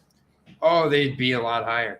I totally screwed that up. I've been saying this whole time, but I forget. You see that little arrow with Joey Collects? He traded up to 3rd to get Jalen Hurts.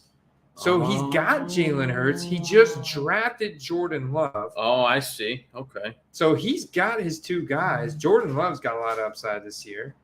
So we don't know what he's going to be, but he could be pretty good. I mean, that could be the pick of the draft right there. I've been actually really, really, really contemplating writing up Jordan Love just because of the Packers fan base and how crazy they are and how he spiked whenever Aaron Rodgers was traded, or just based on the rumors of Aaron Rodgers. And now he's just like cooled off like nobody wants him. And I think, they do play Chicago week 1.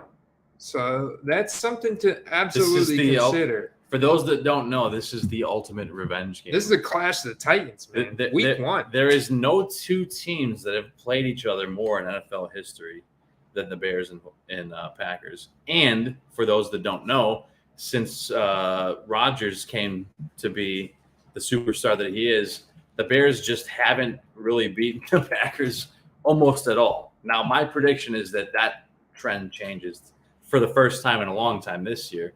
But I actually think that Jordan Love has decent upside. I don't know about long-term career, but I do think he's got some big spike weeks in him. Yeah, and that is super. I mean, because that could go. That is the kind of card right there that of a superstar quarterback is a $700 to $1,000 card. If you look up the Joe Burrow of that card, it's over $1,000 for sure. So this one's horribly off center though. Does that change your opinion? Yeah, it's like 35-65. It's not great, but I think that the price is actually already taking that into consideration. Wouldn't you agree? Mr. T's trying to phone a friend out here. He's chatting. Oh, I do like this rookie ticket auto ending in 23 minutes. Ooh, Amari Cooper off the 55. board right before me. All right, let's see here. Oh, Brian with a little snipe. He's been going wide receiver heavy, man, past 5 rounds. He's having a really solid draft. I heard this is Filthy's friend, who's a big collector, invited, clearly knows his Superflex Dynasty. He's having a pretty solid draft so far. He's going to be a team to contend with for sure. So I got to go. Like, this has got 11 bids from Probstein at 41. It's a canvas. But I'm serious. Like, what is that? jeez, dude. How many of these guys left? Where are we in here? Oh, what? Jordan. How's this guy even available? I get that he's older, but come on, man. As an absolute stud.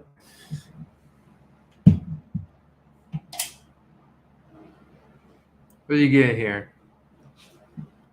Hasn't logged your pick yet. Hasn't showed up on. I went with I'm the guy before. Oh, Keenan Allen. Oh, yeah, man. I mean, you just banked in like 1,200 receiving yards, 1,500 if he stays healthy. You know, and it just mind boggles me how people are quick to label a player as injury prone. I mean, he's actually been like bulletproof pre-last season.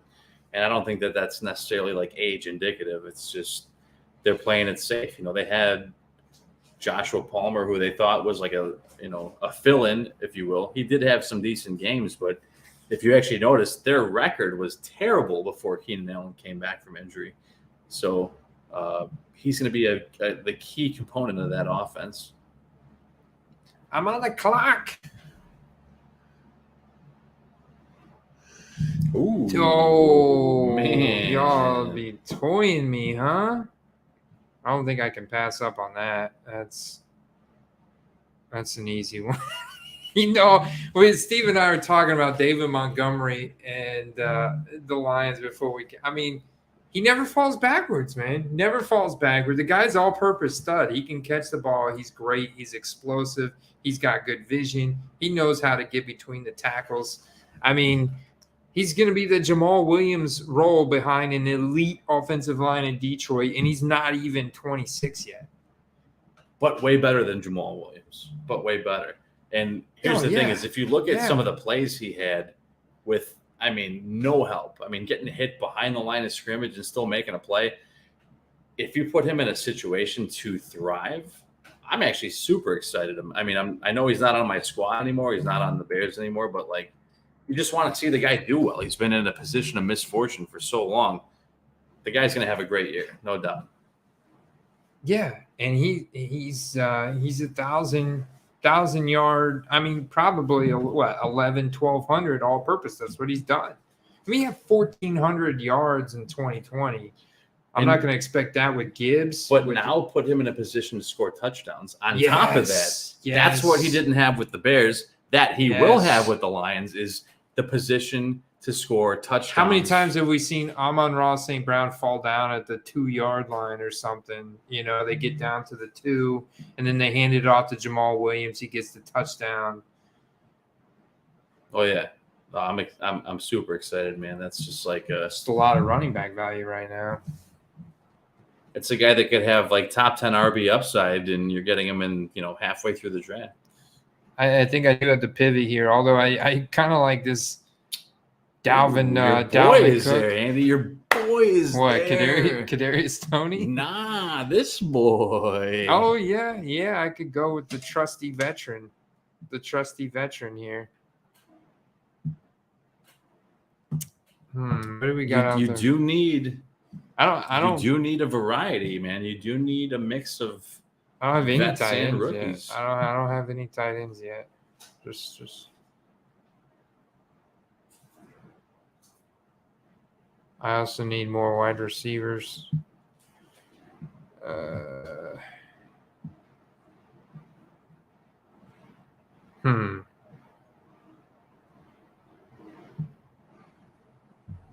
There's a lot of good dudes still out there, man. Oh, shit, why did my app just reset it? I also already have Chris Godwin, don't I? Or no. Somebody else picked him. You got 5 seconds, my guy. Sorry, whoever was betting on the auto pick there. I honestly feel like you were going that route anyway. Yeah, but I need a tight end, first of all. And second of all, he's a rookie. And third of all, the guy borderline could have had first round draft capital. I agree. And he's basically going to fill in for Jimmy Garoppolo. You know, Jimmy Garoppolo, look at the connection he's had with George Kittle over the years. For Jimmy Garoppolo, he's going to step in as a tight end 1 easy for Vegas, who doesn't have many targets outside of, and they have a bad defensive secondary. I get their line's okay with Crosby and that other guy they just drafted in the first round, but the defense otherwise is not going to be great. They're probably going to be throwing it a lot. I feel like Michael Moyer's got like Jeremy Shockey type skill set. Like he's a good blocker and he's got a nose for the end zone. He's just a well-rounded tight end with playmaking ability. Even though Kincaid is like the elite athlete of the group, Meyer is definitely not a name to sleep on. The guy also contributed like 75% of the entire Notre Dame offense because he was basically the best offensive athlete they had in receiving department. I mean, he's that, like, he steps right in. He just dominated at Notre Dame. He's just going to step right in. He's not even 22 yet. Andy, I never thought I would do this in my entire life, but here we are. Ready?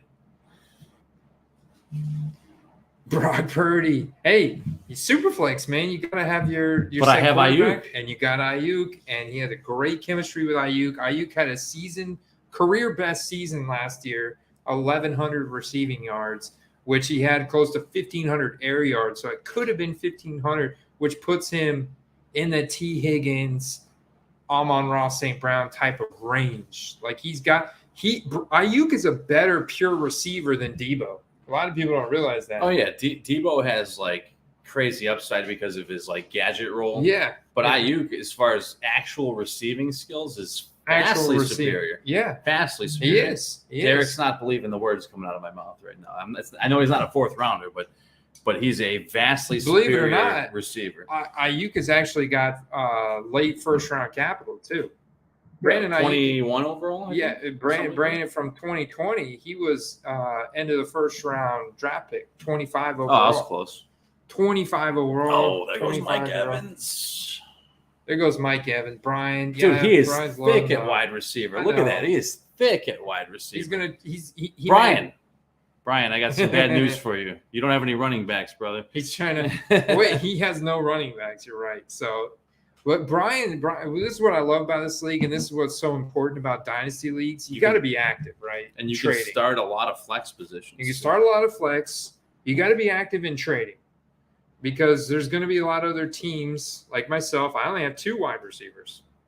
I want to point out another thing too, and this is mad respect because I was trying to do this myself. Brian not only has Kyler Murray and Marquise Brown, but he has Amari Cooper and Deshaun Watson, Andy. He's got a double combo. I love it. So despite the lack of running backs, I like where the team's at. Ooh, that's wonderful. Anything over a 50% gem rate, I just don't like the whole coin toss thing. Like when I've submitted to CSG, I've done good. I've done pretty good, but that's because I really like, after looking at so many cards and looking at 10s and looking at raw and looking at 9s, I could see the little surface differences. Sure. The little things, guys like Michael Hams and the Rick Dick Owls out there and stuff have pointed out those little dimples to me on the mosaics and stuff like that. So mosaics are a lot harder to grade because of the texture on the card, but at the same time, like, we did CSG last time, which I feel like is way more analytic than PSA, which is ironic because PSA is considered like the brand to grade with. But I do feel like CSG is just way more detail intensive. They're very detail intensive. But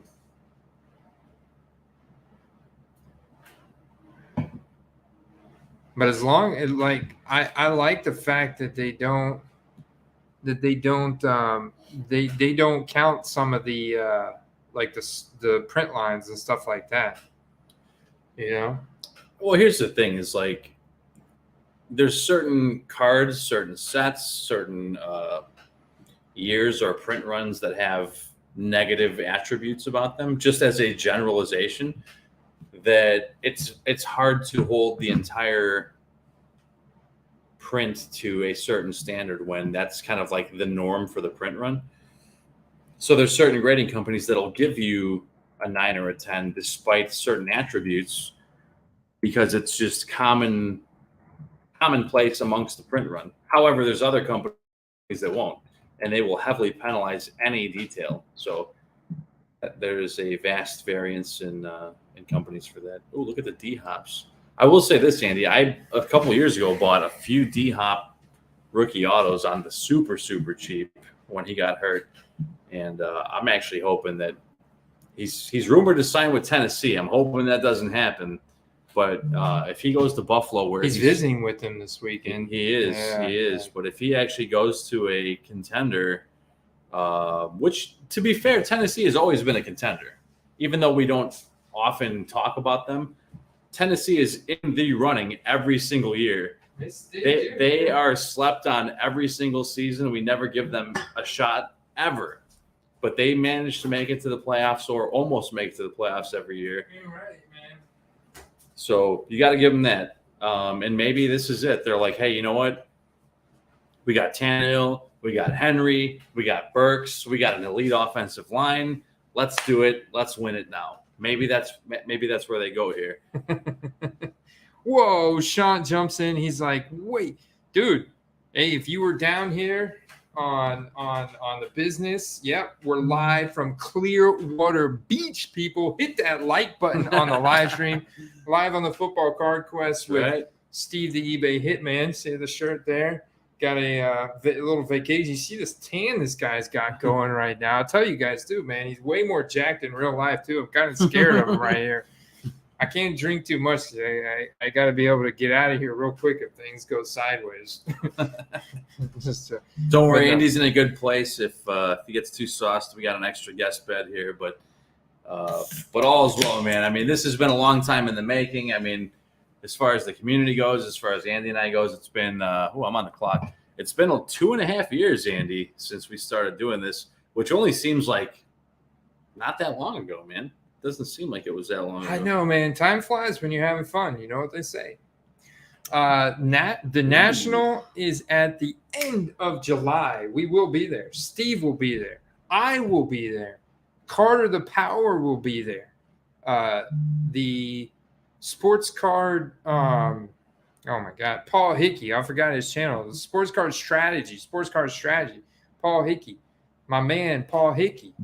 Lefty McKee are going to be there, dude. We're all going to be there. It's going to be a blast. We're going to have a Quest meetup. I think Late Stick's coming, too. Late Stick's coming. He will be there. There's going to be a bunch of guys. Late Stick will be there. We're going to have a lot of fun. Yes, there's clean. I mean, dude, the air is so clean. Dude, it's fantastic, man.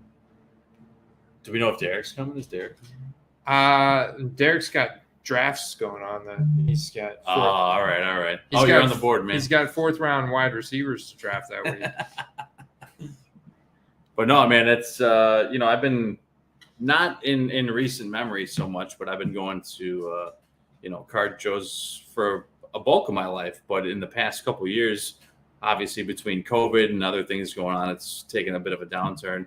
This will be my first national. I think, Andy, this will be your first national. I believe this will be Carter's first national as well.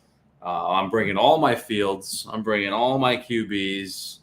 I have some pretty sick 101s that I'm trying to trade up to, maybe like a grail card type situation of a PC guy. We'll see what happens. But ultimately, what I'm looking for is the experience. I'm looking forward to hanging out with some people, throwing a beer back or two. And, as much as I love card flipping, I think that the ultimate for me is like the experience. I have some PC cards that are maybe not even worth $10, maybe not even worth $5, but they are worth more to me than, some of the $100 cards I have, just because of nostalgia and all that. It'd be really interesting to see if you get any buyers on those. I barely snuck my pick in. I'm not sold on it, but we're gonna take it. We're gonna go with Marvin it. Mims. Yeah, he's got a great profile. Bootballer's got Irv Smith to go along with Joe Burrow. Good stacking value. I like Marvin Mims because he's 21 years old, fresh out of college. He was also a deep threat.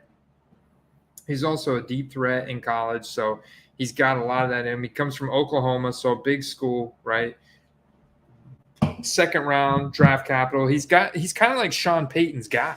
You bring in the best coach that I'm going to say best coach, but like one of the best coaches that Russell Wilson's had, right? Arguably from an offensive play calling standpoint, a guy that can help. Obviously, he's got nowhere to go up, but from last year, right? Nathaniel Hackett was terrible. So you bring in Sean Payton as a head coach. This is kind of like Sean Payton's guy, Marvin Mims here. He runs a 4.38. He was a deep ball threat at Oklahoma, and he's best comparable to a guy like Darnell Mooney, Steve. So I like the guy. Like if they trade Jerry Jeudy midway, but the guy's got better speed than Jerry Jeudy. He's got better burst. I went and watched the highlight reel of Marvin Mims because I was listening to an expert Dynasty player analyst talk about how he was like his second top, like according to analytics, his second top ranked wide receiver coming out this year from college, based on his separation analytics, based on everything that he had going on in college, and this guy's really good. So not to mention too, though, that you've got a very volatile receiver situation. It might not seem like it, but you've got seemingly one of those guys is going to end up getting traded. It could be Jeudy, could be Sutton. I think it ends up being Sutton, to be honest with you. And then you've got kind of like the chips have to kind of fall where they fall after that. They need 3-4 guys to catch the ball for Russ, assuming he can perform this year, which he didn't last year, which is, I think, for a lot of people, an eye-opening experience. But you can only presume he plays better this year, and you're going to have somebody catching the ball. And when you got a young guy that's going to be with a franchise that could be good for X amount of years, you could call it a dart throw, or you could call it a calculated play, depending on how you look at it. Yeah. We are going to be filming. We're going to be doing a lot of filming scatter at the National. We're going to be doing some live streams live from the National. We're also going to be doing a lot of filming because I want to do a cash challenge. I'm going to be bringing trade up challenge, like a trade up challenge? Well, I'm going to be bringing $400 cash is my plan, because I think just today's economy of scale with the hobby at the National, I think $100 too little. Yeah. So I'm going to bring 400 cash and see what I can do with that.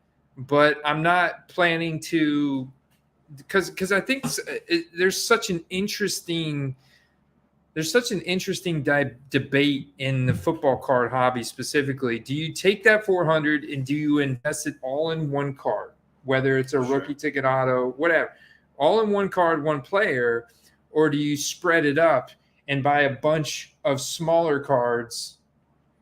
How do you diversify? Obviously, you don't want to just put all your eggs in one basket, because I want to basically treat like this $400 at the National of like, if this is all I had and this was my only resource of buying cards for the 2023 season, what would I do?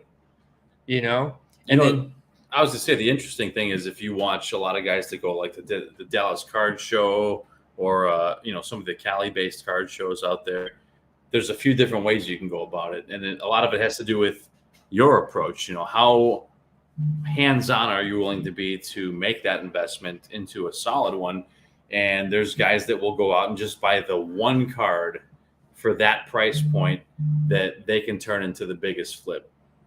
Or you have the inverse of that, which I think is the better approach. There's more work involved, but you go to the dollar bins, you go to the $2 bins, the $5 bins. And here's why, because there is gold in there, not just because there's potential for those cards to grow, but a lot of these guys sort these bins out and then they travel, and those bins have been sitting there for 6 months, 12 months, whatever. I've seen videos of people find like $100 Brock Purdy cards in these bins for $1, $2. You know what I mean? Like, that's where the real money's to be had, in my opinion, because that's where all the growth is. People are more than willing to gamble on one card that they can flip for twice the value, but less willing to take a gamble on a smaller dollar card that they can flip because of the intrinsic risk. So I think the value's in the dollar bins personally, but as far as how much work goes into it, probably want to do fewer cards. But as far as how much you can make overall, you want to do the diversification. You want to hit the dollar bins. I'm gonna go here with the. Oh, okay. Well, you got the Dallas stack, bro. Gotta stay with the Dallas stack. Why not? I'm looking at all the guys around him, and I'm just like, man, why not just go with the full Dallas stack here? You know, when you're in leagues this deep, it makes sense, though. I mean, because now I have capital, or I have one of these players. If they start going off, I could trade them away in Dynasty for a future pick. Like Brandon Cooks, he starts going off. Okay, here you go. Trade him for a second round pick next year or something. Get some future draft capital if I don't need him. Like if I don't need him right away, or I could start him. I can start Dak, CD. We'll see how explosive this offense is. We got some questions in the chat, Steve. Yeah, I mean, I'm normally hawking the chat when I'm at home, but you got the laptop and I can't quite see that far, so I can't read the chat. But I'm all about it, man. Let's interact. What's going on with the chat right now? Well, Rick said some deep dish. Rick said Robert's not sure what he means there, but Jake said, what do you think about Eckler and Dynasty? He's available in the third round of a startup draft. Tons of RBs on the board, but value seems insane. I would pivot to JSN or London if I didn't take him. PPR. So PPR, I definitely like London. I definitely like Eckler. Excuse me. I like London too, but there's just not enough passing volume in Atlanta. I get he's a great long-term Dynasty asset. It comes down to who did you take in the first two rounds? Are you planning on a win this year mode, or are based on the first two rounds, are you already planning on a long-term Dynasty strategy? If you're like, me or Mr. T or Falk, or I guess even Joey Collects, or somebody who's invested the capital in the quarterbacks right out of the gate, you're looking to win now this year, then yeah, take Eckler, man. Take Eckler. If you look at my draft this round, tonight, I took him in the third round. I mean, I've actually had him in my keeper league, my home draft league, since his rookie or his second year. And I mean, he's finally paid massive dividends. And you could make the argument that he falls into like a niche role where like only later in his career did he have that massive workload, that massive target share. It's the guys that I think come into the league and start ripping out, 200-300 touches early in their career that kind of fade around the 28, 29-year-old age apex. Whereas he actually kind of came on like, what would you say, like 26, a bit later in the age apex. So I think that he's the kind of guy that could perform even a few years longer, like 31, 32, and then take a massive cliff dive off that. So I'm cool. I mean, I took him in the third round. I think that he's a steal. He's a guy that you would take as an RB1 in your draft. So if you can get him in the third round, that's a steal, man. Yeah, especially if you're planning to win this year. Anani says bring cards and cash. I agree. I'm bringing cards. Oh yeah, I'm bringing a suitcase full of cards. There's no doubt going to be a demand for both. 100%, man. My book bag is going to be packed with half full of cards. Yeah, There's going to be a lot of cards. So yeah, my 450 cash or my $400 of cash is going to be boosted significantly by my trade-in value of all the cards I bring. Like I literally found today a serial number Jalen Hurts rookie card No way. prism in my comps or my Star Stock box. Remember those big boxes I got back from Star Stock? Yeah. I was going through them and I'm like, Jonathan Taylor, like a stack of Jonathan Taylor rated rookies, a stack of Justin Jefferson mosaic rookies, and then I have a Jalen Hurts Phoenix. It's a Phoenix, but it's a silver color parallel, like a green prism, Nice. serial numbered out of Nice. 99, like sitting there, rookie. I'm like, oh wow, I look this guy up. It's like, That's it's a banger, decent man. raw card. Yeah, man. You know what's wild, Andy, is if you go back 2 years ago when we were talking about picking up Jalen Hurts cards, I mean, I got the green mosaic PSA 10 Jalen Hurts card, which I think I maybe paid like $30-$40 for at the time. That's probably like $150, $200 card right now, if I had to guess. And if you wait back till they get in the playoff run, potentially like a $200 card. Or if you wait a few years till he gets into like Burrow, Mahomes territory, like potentially even higher than that. So it's like there is some strategies to be had if you're a QB-centric investor on gambling guys that have like certain talent profiles. Like if you go back to a year or two ago, people were fighting us in the Discord about he's got no passing acumen, he's got no this, he's got no that. But if you looked at his offseason program, it was all about passing accuracy. And there's no doubt he could run, right? There's no doubt he was an athlete. But again, that doesn't necessarily apply to everybody. They don't always improve in the offseason. But, there was people that were convinced that, like, he was the second best quarterback on his team. And now he just went to the Super Bowl, Andy. So, again, that's the kind of turnaround you want if you're investing in a quarterback. And again, they might not always be going to the Super Bowl, but if you invest in even backup quarterbacks, we've seen people on the Discord have massive success with that as well. And you could even look at guys like, I see a Mac Jones. So you're talking about Mac Jones, Bailey Zappi. If you're talking about, there's a few other guys. You could take Trask if you're not taking Mayfield. We don't even know who the Tampa starter is this year yet. People assume it's Mayfield, but we don't know. And then with the Niners, Purdy, when he's healthy, is presumed to be the starter. But you got Darnold and Lance, who are just both being touted as equals in the quarterback conversation. So if you're a QB-centric investor, there is a lot of opportunities right now. There may not be a time that I can remember in the quarterback conversation where there's more guys that are deemed potential starters than there are actual starters. Yeah. So check this out. Jeez, dude. Scholes found the cards. We can't snipe it from him. I think this is the card. He's got an offer in that's potentially going to be accepted at $280. He wants to know if this is a reasonable deal. We can't snipe it from the guy. Sure. Gold is incredibly popular. I'll say you found a great card. Gold, it does have a rookie card logo. PSA 10. I feel like this is a good deal at $280. It's a lesser popular insert. It's a new insert from Zenith, which has been like one of those sets that's been put in Chronicles. They've had like a little hobby only thing going for a while. I like the gold mosaic look. What is serial number on the back here? But PSA 10. What is it? Is that 01 out of 10? Oh, it's 01 out of 10. Is it 01? Oh, you're right. You're right. 01 out of 10. So it's like a bookend, basically. It's a bookend. Yeah. Here's the thing: is like, I actually like Zenith. It's a pretty badass set in my opinion, and it's on the higher end, but it is a PSA 10. It's very short print, so I think that's probably right in the wheelhouse of like what the price should be. But man, his cards have not come down since the offseason, in my opinion. There's a lot of guys that have, his have not. And if you really look at it, even though it's Jordan Love and we don't really know what to expect out of him, there's no one else. He's the guy.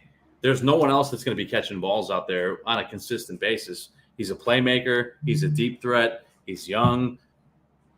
It's probably a good buy. I mean, if you're able to get this at a decent price, put it right back up and hope that he has a bust out game and try for a 1.5. Clock. Oh, I appreciate the reciprocation, man. I got you, bro. Let's see what we got here. George Pickens. So Sean is saying the George Pickens rookie gold. Now, is this PSA 10 or is this raw? Sean's saying there's George Pickens up for 120. Okay, there's an SGC 10. Okay. Yeah, I mean George. Okay, it's a PSA 9 for 240. Oh, it's raw. Sean definitely is a raw collector primarily. I know he's one of those guys that loves a good raw card.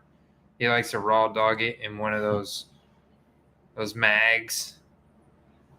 He'll put a magnum on it and keep it raw, which I can't blame him. I like it raw too. I do like it raw in a mag. For 120, George Pickens out of 10, I do like that a lot better. I just saved myself, $160 and got me a player with an equal amount of upside on arguably a bigger team. I disagree. I don't think Pickens has the same upside because I don't think Pickens is the best receiver on the Steelers. Yeah, I know. It's Deontay Johnson. Deontay Johnson. However, Christian Watson is the best receiver on the Packers. By far. Yeah. And he showed some alpha tendencies. Like you said, he showed some alpha tendencies last year. I will say this about Pickens is he showed some incredible playmaking ability, but he didn't really show the consistency. If you look at it as the season went on, Deontay Johnson finally started getting the target share that he deserved and the target share he had the previous season. And the entire offense picked up at that point. So I think you got to realize that he's going to be like the second in the pecking order there. Not that he won't have spike games. He will for sure. But on the flip side, if you're looking at Christian Watson versus Pickens, Christian Watson is going to be like the alpha wide receiver on his team, whereas Pickens, at least not this year, I don't think will be. Mm-hmm. That's a good point. And we don't know what we're going to see out of Jordan Love yet. We have no clue. Let's see, Andy. You're on the clock. There's still some dudes out there, man. I know, man. There's still some dudes out there. Definitely some dudes. Can't possibly keep going with more Dallas players, right? or can you, I guess?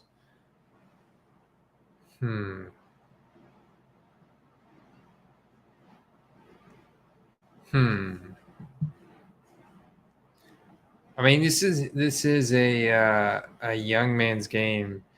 I do like Tyjae Spears. Damn it, I like Chase Brown too.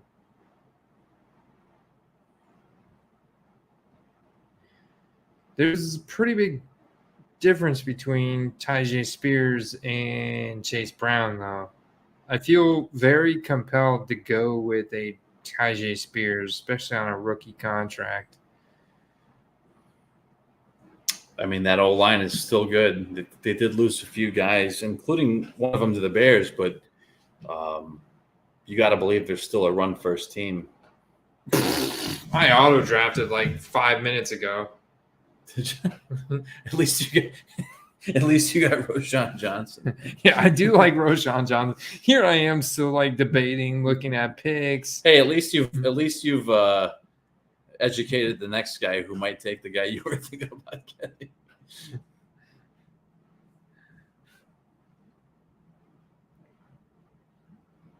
Schultz is torn now. We got him torn between the Christian Watson and the George Pickens. I agree, though, like 2023 upside Christian Watson. Plus, it's a PSA 10. We don't know the grade hit rate of that card. Here's the thing, too, is just because he has it listed at a certain dollar amount, we've seen this many a times, Andy, where cards go for like half of the advertised price. Yeah. I would look at if you can find a comp of that card in raw form and then maybe go just a hair above it as a starting point. Maybe he takes it, maybe he doesn't. But it is the off season. He may take it, and that'll put you in a good spot. So, maybe I don't know what your offers are at currently, but maybe go half of the list price. Start there and see if he takes it or not. Hold on. I'm gonna be back on the clock. No. I'm not auto pick. You guys see this? This is not auto pick. I don't know how to get myself to change from auto pick. I think there's a thing at the top you can change. How do I change it? I don't know. I might have to pause the draft. How do I get myself off of auto pick? Resume. Turn off auto pick. There we go. While you're doing that, I'm gonna grab a cold bev. You need another one? No, I'm good, man. I'm good.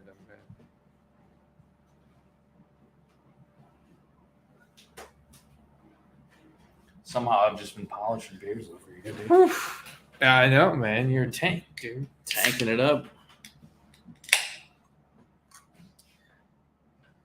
Okay, now I'm in a good spot.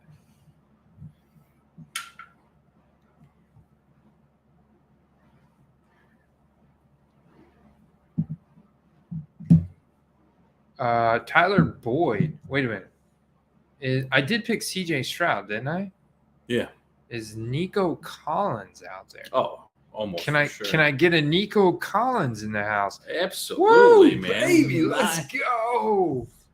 Let's freaking go. Actually, in our dynasty that I won last year, I actually had him in there too. Not that he was an every week guy, but there was parts of the year where he was a viable starter in these deeper leagues. Andy, a guy like that can be a massive play for you. He sure as hell can. I don't know what his ADP is on here. It was like 160. So it was you could say it's a bit of a reach, but don't ever let anyone tell you that it's a reach. If you feel that guy is being slept on, you take him when you feel it's appropriate, because ADP can be a thief if you're only following ADP. If you think you know better than ADP, then just take the guy, right? Yeah. Ooh, that's me. That's me.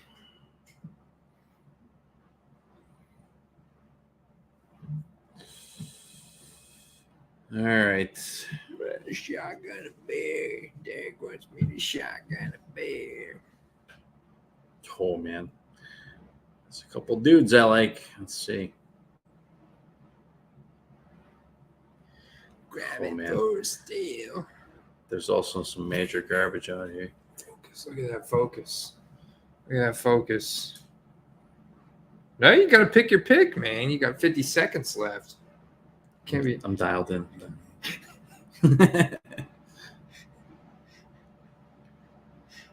I will say.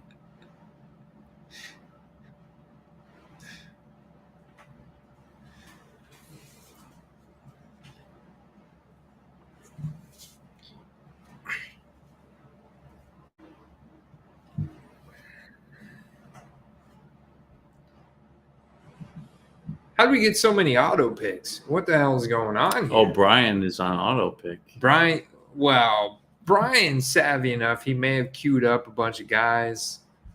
Maybe Bigoat queued up a bunch of guys. Tony 03 may have queued up a bunch of guys. I guess we do have a pretty deep draft here. Jesus, yeah, we do. Oh my God. Guys, there's a lot of rounds left. I was not expecting this, to be fair. We might all have to go on auto draft. I may have finished like most of a six-pack during this draft already. Well, that's why I shortened the timer per pick. I know. Well, I'm glad that they were all present for the first, 5-6 rounds minimum. I would prefer they're present for every round. But if they queued up guys and it's auto picking from their queue, I am pretty happy with that. Didn't you say you sniped a Nico Collins the other day? You just can't get over how cheap his prices are. Oh man, yeah. No, I'm actually about to pull up eBay right now on my phone. I'm still high on the guy, and I think there's still room to grow on his stuff. I got a numbered out of 30 Nico Collins rookie ticket auto for $9, man. Whew. $9, Buddy. I mean, if you think about it, like base rookie ticket autos of any guy that busts out, you got to figure they got $20, $30 upside, right? Oh, Buffalo believing snipes me with an auto pick. I was hoping to get Chase Brown. Well, he was actually the highest ranked guy on the board, so that makes sense. Oh, he was? Yeah. But yeah, I mean, you look at even with like a decent spike game, rookie ticket autos, $25 to $30 on a base rookie ticket auto. If they come from obscurity, even have one good week, that seems pretty normal. To get a guy that's had good games, now that has a round one QB throwing the ball to him, I don't know. Andy, it doesn't make sense to me. How are people still asleep on this guy? Yeah. I mean, it doesn't make any sense, bro. No sense at all. So much sense I got to pull up eBay and try and snipe. What's the that, and I'm curious to see what like the highest priced Nico Collins is in the last 30 days or so. What, like sold? Yeah, it can't be that high, man. I feel like the love just ain't there. Look at that. Go back. John mentioned. $6 for a Prism Auto. $6. Wow. That's really cheap, man. That's really cheap. Ooh, yeah, that select is sick too, man. There's a 101 gold Dang. laser. Gold laser 101. That's pretty dope. Does have 2 bids tomorrow night. See, this is what I was talking about with Carter the other day. It doesn't matter who the player is. There becomes a point when the card is so rare that someone will just buy the card for triple figures, like the Alvin Kamara 101 Black Finite went for $2,000. There becomes a point where the card is so rare and the player is known enough that they'll buy it. Somebody will buy it. So it's like, I have this, I don't know. It's it's just like a debate, like a thought that there's a point where there is such thing as a card is so rare, it doesn't really matter who the player is. If the price is right on a card rare enough, you just buy it. I 100%. Agree. You really 100% agree on that? There's a collector for every player, no doubt. You know what? I got it. This guy's actually a pretty good pick at this point. No, for sure. I mean, and actually this channel and this community has actually brought me to the realization that, like, when you talk about like Bowman first and stuff like that, there's guys that'll never make it into the league that have a big following because they went to this college or they came from this town, right? And it's a football town or it's a football college or whatever the case is. And there's a massive following for the guy. And again, that doesn't mean that you spend $200-$300 on the card, Andy, but if you can get it for the right price, every card has a right price, I think. What do you got going on there? I don't know what I'm doing. Brad asked me if I put him on auto pick. I did not put you on auto pick. There's no way for me to put anybody on auto pick. I've highlighted his team and now I'm like frozen in some kind of mode. I'm going to refresh the screen. I somehow highlighted his team and it like put me on some kind of mode. Okay, there I'm up. It says he's on auto pick. He's going to have to go like you did to the top. Yeah, you got to go to the top of your draft screen. And, ooh, got me some Hendon Hooker up here, man.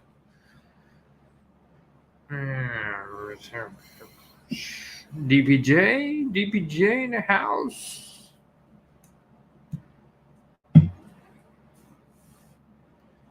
DPJ in the house.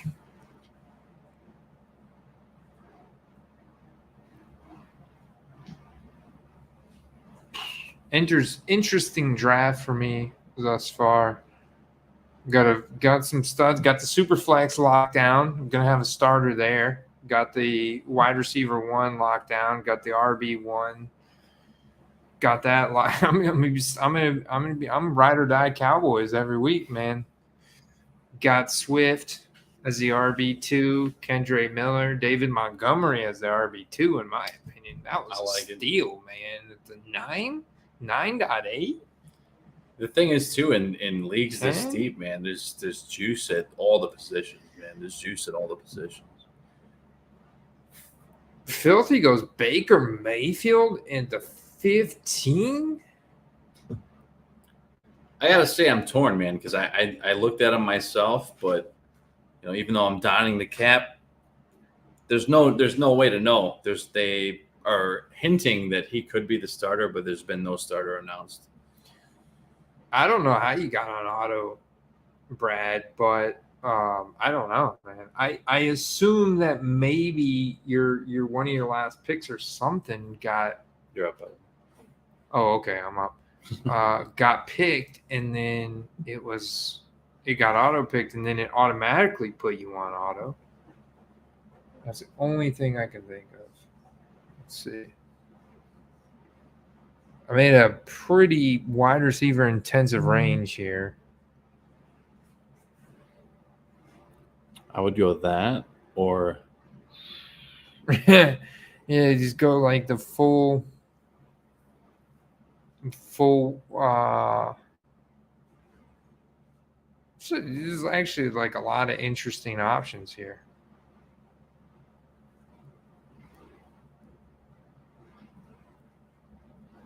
I don't have much time left.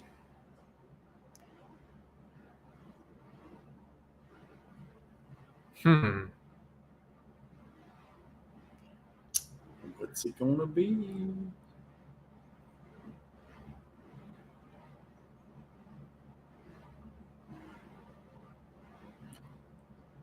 Oh, it got autoed. Whoops. Oh, that's actually a good pick. Izzy Abanikanda. That's actually a good pick, honestly. Carter liked him in college. Coming and you out, know what? You got buried. Yeah, I mean, you got a potentially fragile running back situation. Brees Hall coming Michael off an Carter injury. looked really bad last year. I think actually Brees Hall has a massive season, but again, you got to remember he finished last year hurt. So there is that potential that, maybe he misses a couple games or he doesn't start the first few games. And, Carter's a nice change of pace receiver style running back, like a Tariq Cohen before he got hurt. But obviously not the long-term answer there. I got my guy here, Andy. I've been waiting for this one. Boom. Let's go. Hunter Renfrow, baby. Blast from the past. He's still got some juice in the 16. tank, man. He's got some juice in the tank.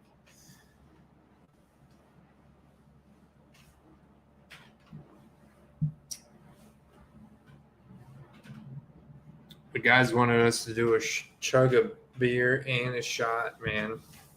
I don't have any shots, but I'll chug a beer.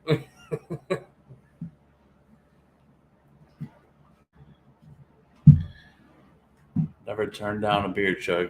I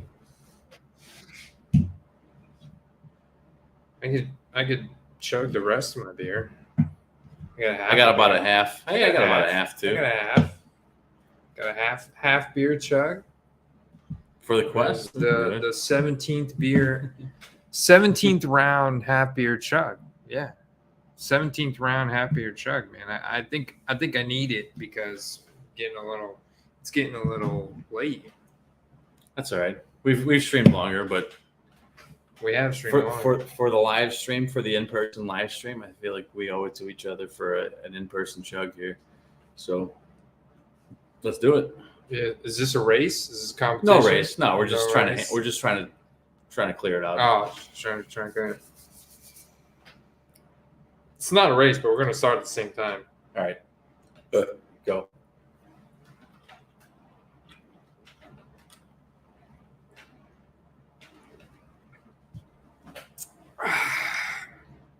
It's empty. There's a drip left. I might have had more than half, but that's right.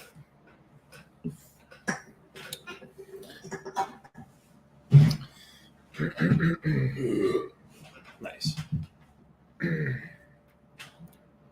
It's not no. He's no still need got to his worry thing on about auto that. pick. He's gonna have to go to the top like you did earlier. Buffalo, man. Oh, that's actually a good auto pick, honestly. I think what you had to hit refresh, right, and go to the top. I did have to hit refresh. Oh, Brad, if you haven't hit refresh, definitely hit refresh. Auto chug. Actually, Jerome Ford's already. Actually, getting- Andy, you're still on auto pick too, man. I'm on auto pick. Oh yeah, because I just got one. See, look, all the way up at the top. So if you guys mouse wheel up to the top, boom, there'll be a big old banner. pink banner that'll say "Turn off auto pick." You gotta click Big there. old banner. All right, that's me. Let's see who's here. Some of my deep sleepers are off the board already, so we'll have to maybe get creative here.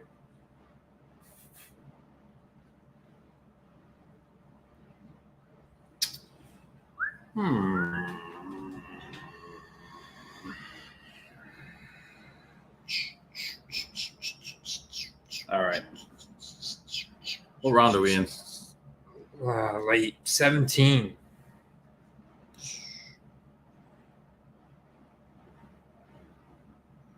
$30 seconds.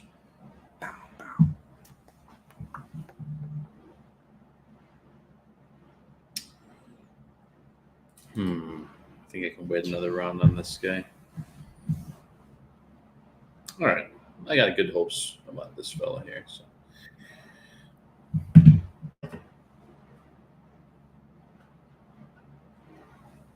You should be. If you had Alexander Madison rookie ticket autos right now, would you be selling them now or what?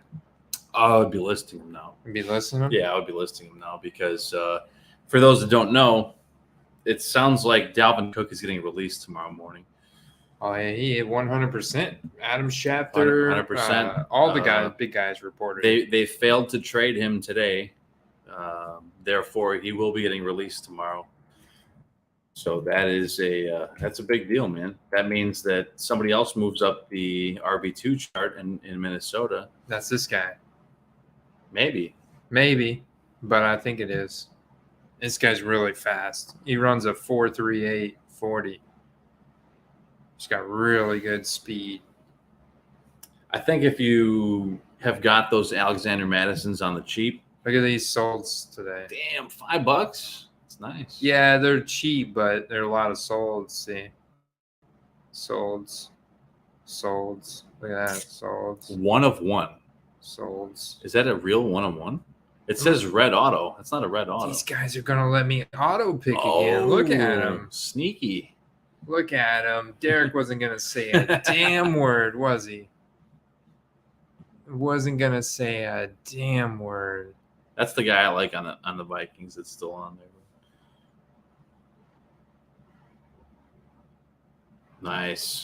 Nice recovery, man. Well, thanks to Derek. Yeah, he's been setting me up for that one. Nobody took him. He's only been begging for someone to draft Jerome Ford in the chat for like the last 10 minutes. So I figured, I mean, it was so, forefront on my brain that it was easy.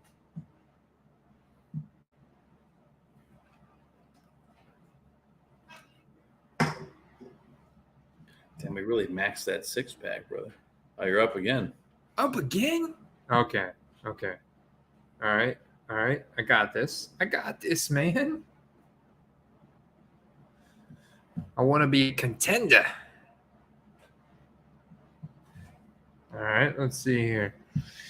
Yeah, I don't think it's going to be Dwayne McBride. I think it's going to be Mr. Ty Chandler.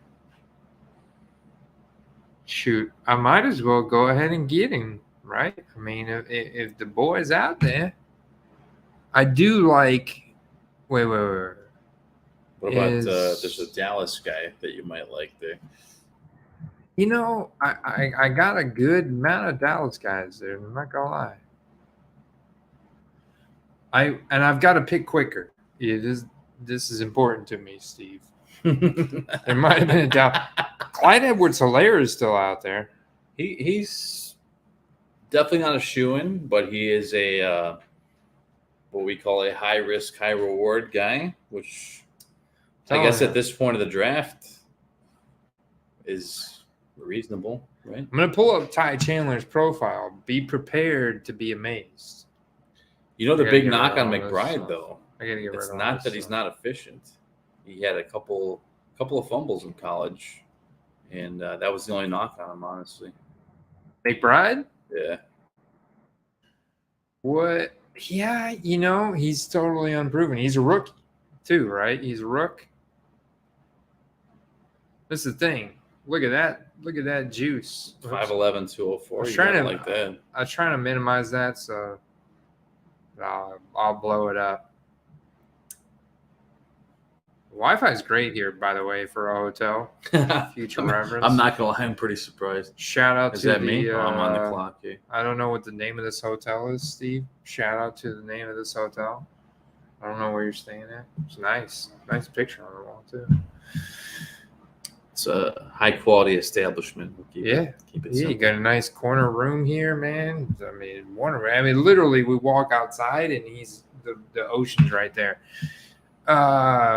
Ty Chandler, look at that. 4.38 40-yard dash, 98th percentile 40-yard. This is what I'm betting on. All right. I get it. The love for McBride. But, I mean, if I was looking at, all right, X-Nay on the Cook, Madison, okay, he steps up, all purpose. He's all right. But Keeney's out there. He's decent at best. McBride's a grinder at a UAB, 7th round pick, 21.9. You're right, Steve, in the sense that at UAB, he was the man. He was the man at UAB. Look at that yards per carry. That's insane. 7.4. That's insane, dude. Look at the college dot. He contributed 41.8% of the UAB offense in his peak year. 5'10", 215, 30.8 BMI is a thick dude. So 1,700 rushing yards on 233 attempts. The numbers are there. But again, as we know, they always translate to the pro level? Not always, but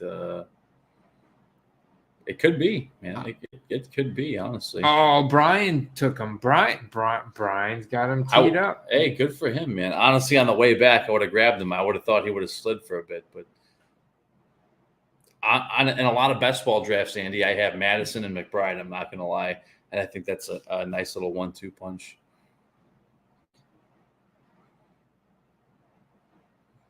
If you guys are on auto pick and didn't mean to be, just mouse up to the top of your web browser, and you can click turn off auto pick.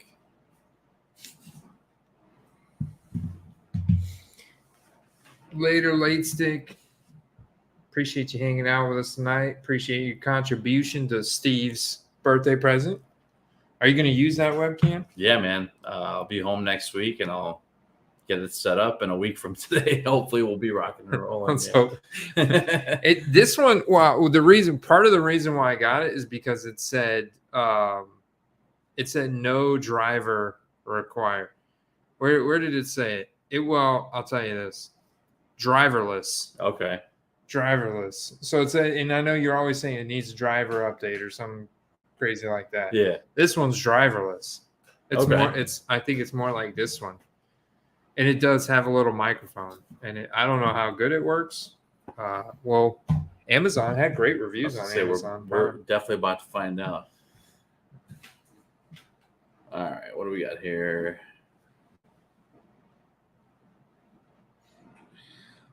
You know what? I was going to wait, but now I'm not. This is going to be a reach, but because of my team composition, Andy, it's not a reach. Sam Darnold. Yeah, buddy. Third quarterback. Okay, Brock Purdy, the Brock Purdy handcuff. I mean, I get if Purdy doesn't start the year, it's going to be Darnold. So it feels like a reasonable deduction at this point of the draft. Did we match? Derek, it's so funny, dude. He can laugh when I'm in first. That's okay. All right, good night, Bob. You're funny, Ryan. Your last chug race, you made that pick. Oh, thank you, sir. Yeah. Nice, refreshing energy drink here.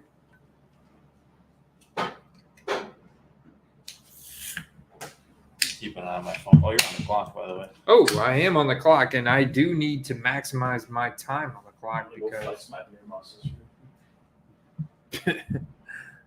5 wide receivers, 6 running backs, 1 tight end. Why am I on Chandler Cox? Oh, okay. I'm on just Chandler, period. Noah Fant is a very interesting tight end to take this late with. Oh, man. That seems very tempting. I do like Jelani Woods here. I don't know that I can. I don't want to take, I've got some pretty decent running backs at this point. Yeah, let's just go ahead and smash it on Noah Fant. Let's not let the auto pick run us down. We got him. We got the Noah Fant. I like the speed in which these autos are coming around. Oh, man. Kind of sniped a couple guys there from me. Josh Palmer clears Shakir, Tyquan Thornton, the one, Xavier Hutchinson, rookie, David Bell, second-year guy that Derek was kind of high on last year. But all right, I'm back on the clock. What is Falcons Life went David Bell? Okay, Boo Ballers is up. He went Mike White. They're Derek Carr, Joe Burrow. So he's getting that depth backup pick. I might double tap here with Jelani Woods. I might go ahead and get a third tight end here, brother. This dude is massive. Jelani Woods is like 6'6". He's up and coming on the Colts. You know, a rookie quarterback's best friend is the tight end. Who are you thinking about getting? Well, I was thinking about getting Jelani Woods. He might get picked here ahead of me, but we'll see. I might have to go with Lombardi Lenny. Might have to go with a he went with Cordell Patterson. Ooh. So it does free the way for me to go Jelani Woods.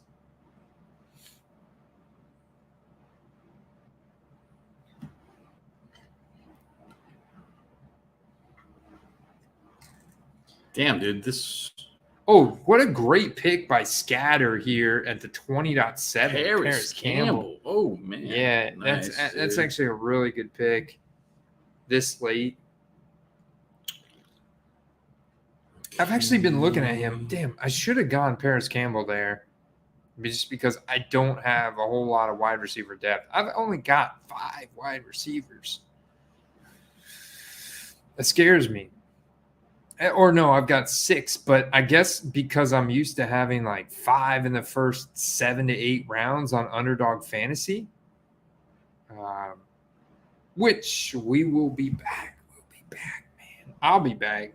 We'll be back in a couple days doing another Underdog Fantasy Best Ball draft.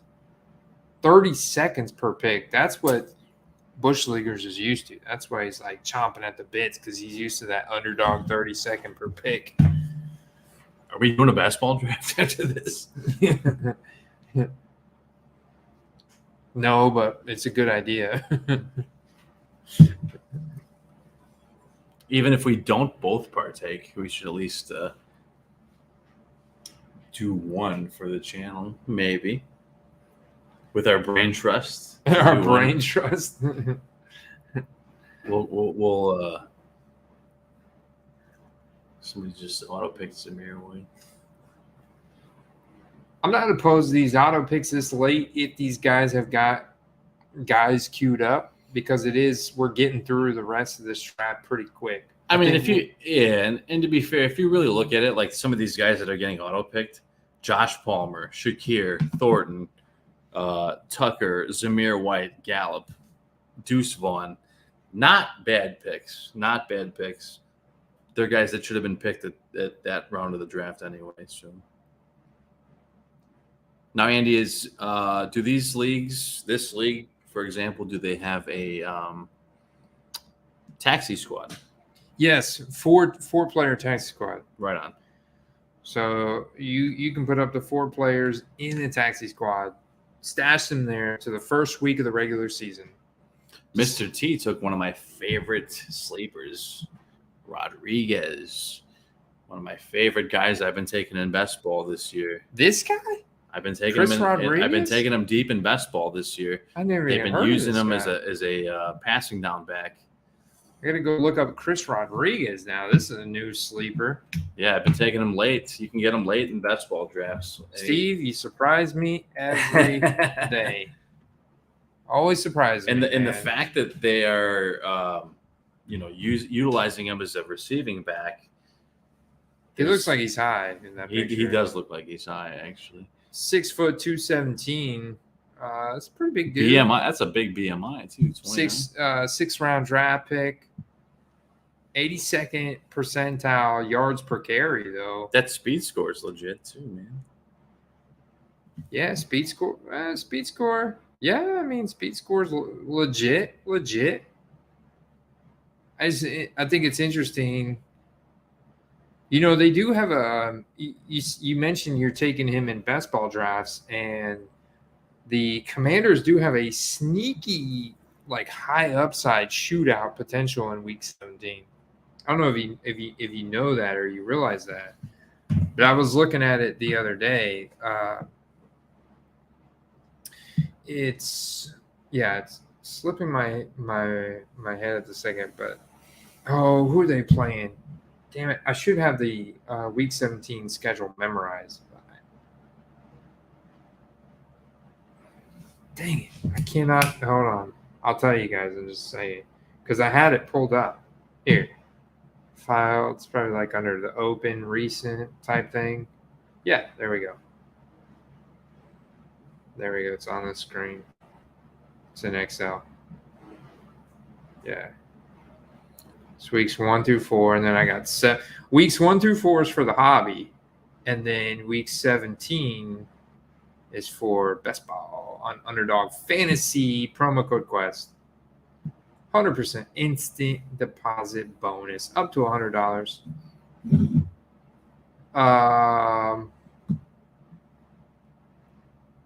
Let's see. So what's the 49 Commanders at 49ers? Sneaky shootout potential. You know what I'm saying? Sneaky shootout potential. And just about any Commanders running back has upside potential, and we know that Gibson has gotten the short end of the stick. Brian Robinson presumably will be the workhorse. Even he was the workhorse, even coming out of a gunshot wound to the thigh, which I think that now he'll be a full year removed from. I think that they use Gibson more as a receiver, maybe out of the slot even, and we see Rodriguez as like the third down running back / receiver potentially. You got to figure that with a QB like Sam Howell that they're going to get creative unless he actually loses the QB battle, Andy, which as of right now, there's no confirmation yet, but there is a legitimate QB battle happening right now.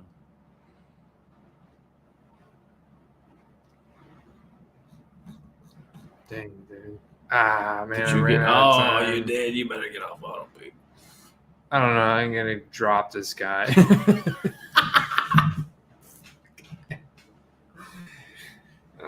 Guys, let's be honest. It was bound to happen once tonight. It was bound to happen. No, we did our part. I did my part to try to. I was seriously dug in on that pick. we tried to make it a thing where it wasn't happening, but it happened. A tip for the working gal y'all invite over. Like, Derek, he's such a trip. He likes to live vicariously through his streamers. That's what it is. There's no off-screen bumps today, unfortunately. Well, now that I've drafted A.T. Perry, Philly says wide receiver 1, 6'5", 205. You know, this sounds like a very Marquez Callaway type of profile here. I know. I was gonna say if you're. I know how much you love Marquez Callaway. Hey, you know what? If you were somebody that ended up with, Broncos guys, it would be the worst guy to end up with. To be fair, I mean, he's not even. He's had some QB1 numbers in recent memory. But this is not even Rashid Rice or what his name that they drafted on New Orleans. Yeah, I'll be honest. That's not a guy I'm going for. He does have a mean afro, though. He's his haircut's squared up. He's got some good teeth on him, but that doesn't translate into the, into the. He's NFL old, man. profile. He's old coming out college. If that's a guy you want to dart throw in the last round, cool, but not a guy I advocate for at this point. A.T. Perry sounds like he's got a sitcom and not a starring spot on your fantasy squad. Golly, I'm back up. All right. Should go for the old Taysom Hill trick player pick. Ooh, that's never a bad spot. To make up for it. It's not a dynasty pick at all, but I mean, this late in the draft, I'm going to make up for the A.T. Perry pick with another New Orleans player in Taysom Hill. Spot start, tight end premium. At this point, you should be traded for a New Orleans quarterback at this point. He's a friend of Mr. T, apparently. A.T. Perry. Actually, Derek said A.T. Perry is decent, and that is a stretch considering he's got 6th-round draft capital. There are very few 6th-round wide receivers that Derek would say are decent. I can't say, Andy, that I've ever drafted this many players of this position. But How you doing? But I do believe certain things. I can tell when a coach is bullshitting and not, which is why I'm doing this. What are you doing? Oh, it says I have the maximum number. Maximum number? What's the maximum number at a position? I didn't know I said a maximum. Evidently, what are you trying to draft? Who are you trying to draft? Evidently, you can only take 3 QBs, brother. 3 QBs? Yeah. No. Yeah. Doesn't make any sense. So now I am. There's no way. There's no way. General. Yeah. Roster. I just got stymied, brother. I got stymied. Quarterback. 4. Look, I've got 4 on the quarterback limit. Draft. You have already filled the max number. I'm fucked. I don't know who I'm going to take now. Because you got Clayton Tune. That's 3, though. 1. Oh, it's just going to auto-pick me. Zach Ertz. Yeah. 1, 2, 3, 4. Who's the? I have Tune and Goff, Purdy. Oh, I took Darnold and Tune. Oh, so it is okay. No, that makes sense. I'm not mad about Ertz though. I'll tell you what. The interesting thing about Ertz is that I'm a big McBride guy. But the way he finished the season, he should arguably be the starter. But now that Ertz is healthy, what's going to happen? And you have to also ask yourself, what's going to happen with the offense? I don't even know. At the same time, they lost DeAndre Hopkins. Do you know what that means? That's a lot of vacated targets, right? It's a lot of vacated targets, and they actually improved their O-line. So Kyler Murray will be back week 4, week 5, maybe, give or take. So I'm not saying go out and get a whole bunch of Arizona guys, but there is some upside like week 5 and beyond, I would say. I have no clue what the Arizona offense is going to look like. It's going to look bad, though. I know that, man. If you're in the hobby and you're just buying what you like I do, I buy what I like, and I also do buy certain cards to flip. If you buy what you like, I'm a big McBride guy. I got a lot of dope McBride cards. Ryan Haslip has got a lot of McBride cards to sell you. Is that right? Yeah. He's actually a good guy. He's the guy we're doing Ryan's store review. Nice. He's like one of those guys that's been following around. Every time he rips a product, he always gets McBride cards. I did actually see that on your guys' inaugural episode. Yeah. He said he defaults to McBride, apparently. He defaults to McBride. He's got a lot of McBride, a lot of Pierre Strong. So if you want to buy McBride, he's your guy. I might be up for Go it. to the patron card market. I mean, he's a good guy, right? He's got accountability. I've known him. Yeah, hit me up. We might be up for a trade or a deal straight up. We still do goods and services, right? I'll be middleman if you want, but I actually have some dope. I got some because of the McBride situation. He's not the clear-cut one, but he kind of is. There's actually like a good market for him if you're trying to buy his rare stuff. I've got some pretty nice, like numbered out of 10. I've got some low numbered rookie ticket autos, like cheap to be had. Like, and he could be a prime player in that offense. There's a lot of vacated targets from DeAndre Hopkins. So I've been saying it for a minute. Hey, Allen Robinson, filthy with the Allen Robinson pick. Shit, I'm up. Finally. Oh, how the mighty have fallen. They have. I made so much money on Allen Robinson in 2020 when I got into the hobby. He was like the first guy that I'm like, okay, athletic profile, prior production. What am I missing here? Why is this guy not popped off yet? And sure enough, season started and people were just buying base raw prism Allen Robinson cards from me for like $20 a pop. Do you remember though, Andy? I made so much money on Star Stock from Allen Robinson. But do you remember when we had a discussion and I think I was the only opposing voice at the time, and I said he doesn't hustle. He was on the Bears at the time. Yeah. I was like, he doesn't finish plays.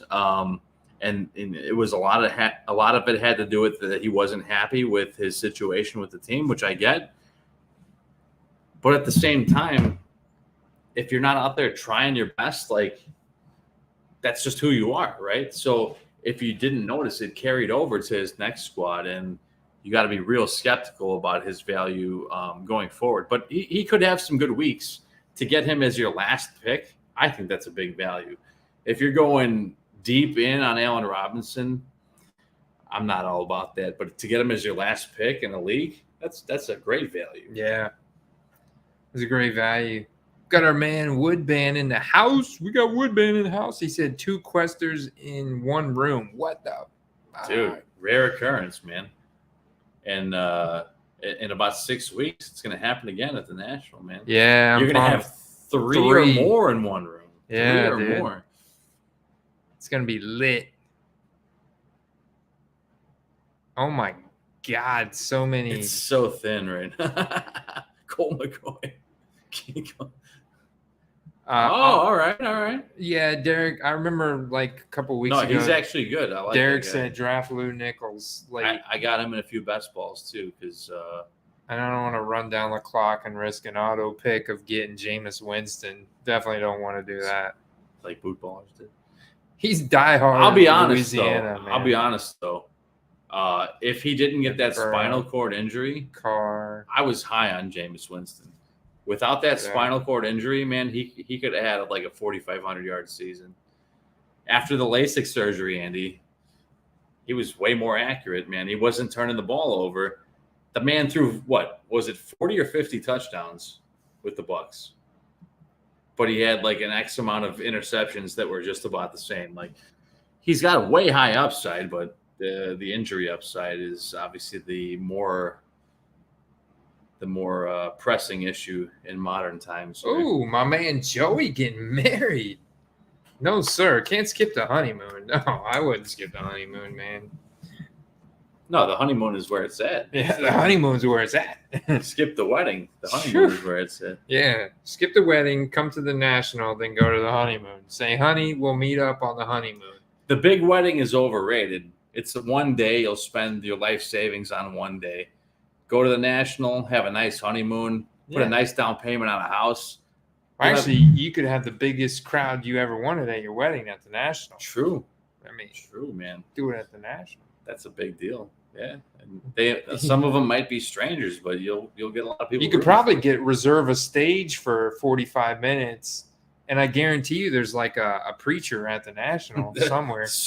Somewhere there's a guy that's ordained. Somewhere for sure. there's an ordained minister at the national. You rent a stage, 45 minutes. You save yourself 15 grand or whatever it is. But do you propose with a ring or like a Joe Burrow 101? What do you propose with? Oh, it's got to be a miniature Joe Burrow on a ring.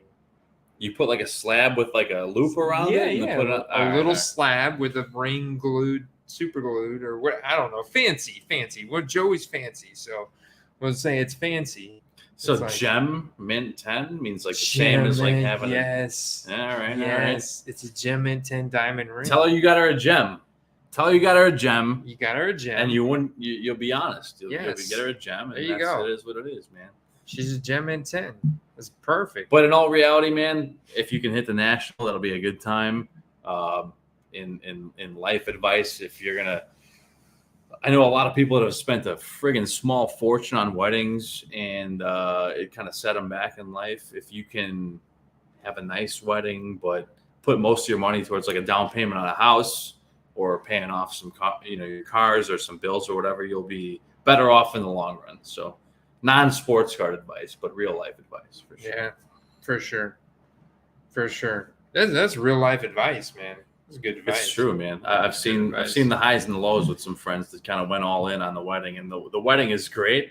You can have a lot of great memories at the wedding, but it's one day. You can spend your whole life working for one day, or you can have one cool day and have a more carefree life, take some vacations, spend some time with your wife and your family, traveling because you didn't spend $500,000 on a wedding. And the honeymoon is where all the fun is at. Let's be honest. True. Let's be real here. True. And you can go wherever you want. You can go to Bora Bora. You can go to Clearwater Beach. You can go to Puerto Rico. Go to the mountains. Got a lot of options, Joey. A lot of options, man. But it all starts with the national. That's where it all starts. Evidently, it all starts at the national. It all starts at the national, man. Just got to make it happen. And we'll be there, and we'll have our Quest Card Can you shirts imagine on. that? And She'd be the only person amongst thousands of people wearing a white dress with the tiara and everything. I mean, in a way, you'd be it's like, just you'd be hobby famous. If you will. Hobby famous. That's how you. This is how you sell it to your wife. Clip this last 5 minutes, Joey, and send this clip to your wife. This is how you sell it, man. This is how you sell it to your wife. All right, your future wife, fiance, right? Fiance. Yeah. I mean, national. This is priority. National, then Fiji, honeymoon, wedding. Because at the end of the day, you don't want to work your whole life for one day of memories. You want to make memories from all the days of work you put in, not for one day, but for many days, right? You sound like Buddha there. Yeah. I mean, hey, you know what? I don't get a lot of opportunities on the channel to go off script, if you will, and not talk sports cards. But yeah, man, this is a great time for you, man, and do big things, man. Do memorable things now, but don't sacrifice your whole life for one day at the same time. Good point. Amen. Are we squeezing in a best ball draft? Are we eBay sniping, or what's on the docket? Or are we? Joey said, "Laugh my ass off. Not a chance in hell."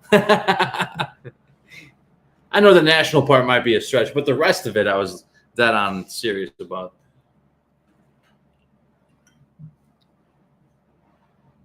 Puppy. Okay, puppy. Fine, puppy. With the brain trust puppy, we're doing it. Brain trust puppy. All right, this is really going to be a mind meld puppy. Underdog. Here we go. Underdog. All right, so if we win $1 million, we're gonna both have to take a nice vacation. Yes. And maybe bring many days. Bring a couple people to the national next year from this $1 million. Don't do. We're not doing 8 hours, right? We're doing 30 seconds. 30 seconds. 30 seconds. You ready? Yeah. You ready? I'm Let's always go. ready, man. Here we go. I'm always ready. 5, 4, 3, 2, 1. Enter. Click yes. Let's go. Man, filled up right Waiting away. for 2-2. Bing, bing, bing, bing, bing. So I've been doing a lot of 0 RB or hero RB builds in this. Okay.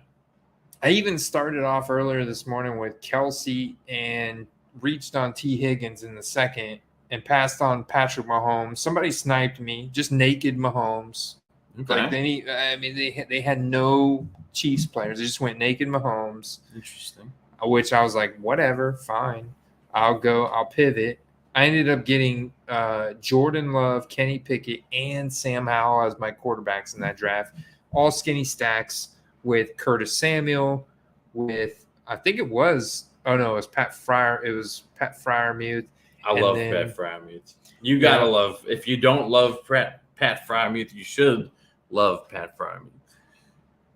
And here's the thing: is like there's obvious stacks that are just going to be really hard to put together until the ADP shakes out like closer to the season. Pickle Rick. That's Pickle Rick. Woodband's Pickle Rick. Oh, nice. That's a funny name. Pickle Rick 182. Oh, Derek Richards said FML. He missed it. Sandman. Sam Demand. There's a handful of stacks that are much easier to put together. So the lower ADP that most of the players from a team are, the easier it'll be to put together the stacks. So let's use a few examples like the Saints, the Panthers, Texans, right? Maybe even the Bears. But if you're like trying to put together like Burrow, T. Higgins, Chase. I showed Andy before we went on air. I had Chase, T. Higgins, and I was hoping for Burrow on the comeback, and somebody reached to get him and totally screwed up my stack. So it's hard, man. It's really hard. I mean, if you end up with Kupp, you can easily get Stafford. Everyone's sleeping on Stafford right now. Everyone's sleeping on Tua, but to get Hill and Waddle is going to be very hard. To get St. Brown and Goff shouldn't be too hard. I mean, I had Goff, St. Brown, and every damn guy on the Lions last year that I went far with very easily. But St. Brown's going in like the first borderline second round this year, so it's going to be way harder. I had Hurts, A.J. Brown, Devonta Smith in almost every league last year as well. Look at that wide receiver avalanche. That's what I'm talking about, You got 20 man. seconds. But I had Hurts and look. Do I go St. Brown here? Him or Eckler is a no-brainer, man. I don't have a lot of St. Brown exposure. Yeah, rip it, dude. Reach on. This is unique. He's huge, man. Most people don't reach on St. Brown here. I've seen him go at the end of the first round consistently. But, last year you could have got Eagles stacks easily because Devonta Smith was ranked way lower. Hurts was ranked way lower. A.J. Brown was like right around where he is right now. And then you even look at St. Brown. St. Brown's ranked towards the end of the first round instead of the third round. So it's getting more difficult to make the stacks for the more prominent guys. You're going to have to reach, or you're going to have to go for stacks for teams that aren't being drafted as sought after, like the Commanders, like the Texans, like They're the playing Panthers. The Cowboys too. Ooh, you're on the clock again. Ooh, Jay fucking Taylor, bro. Just go ahead, just smash it, Jonathan That Taylor. seems like a no-brainer. 353 in 2021, man. Well, what's interesting is I go back and forth on Jonathan Taylor, but he does have a very mobile rushing quarterback coming in with a rushing quarterback offensive minded head coach. I think Shane Steichen.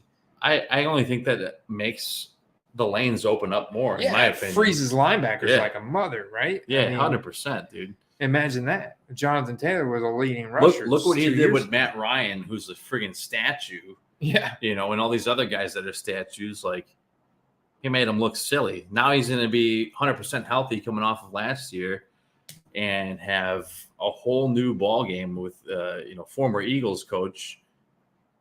I think it's going to be a big bounce back year. I still think that, the buy of the draft is going to be like the Breece Hall and the Kenneth Walkers, because people are really sleeping on those guys. But to get Jonathan Taylor in the second round, I think that's a big steal.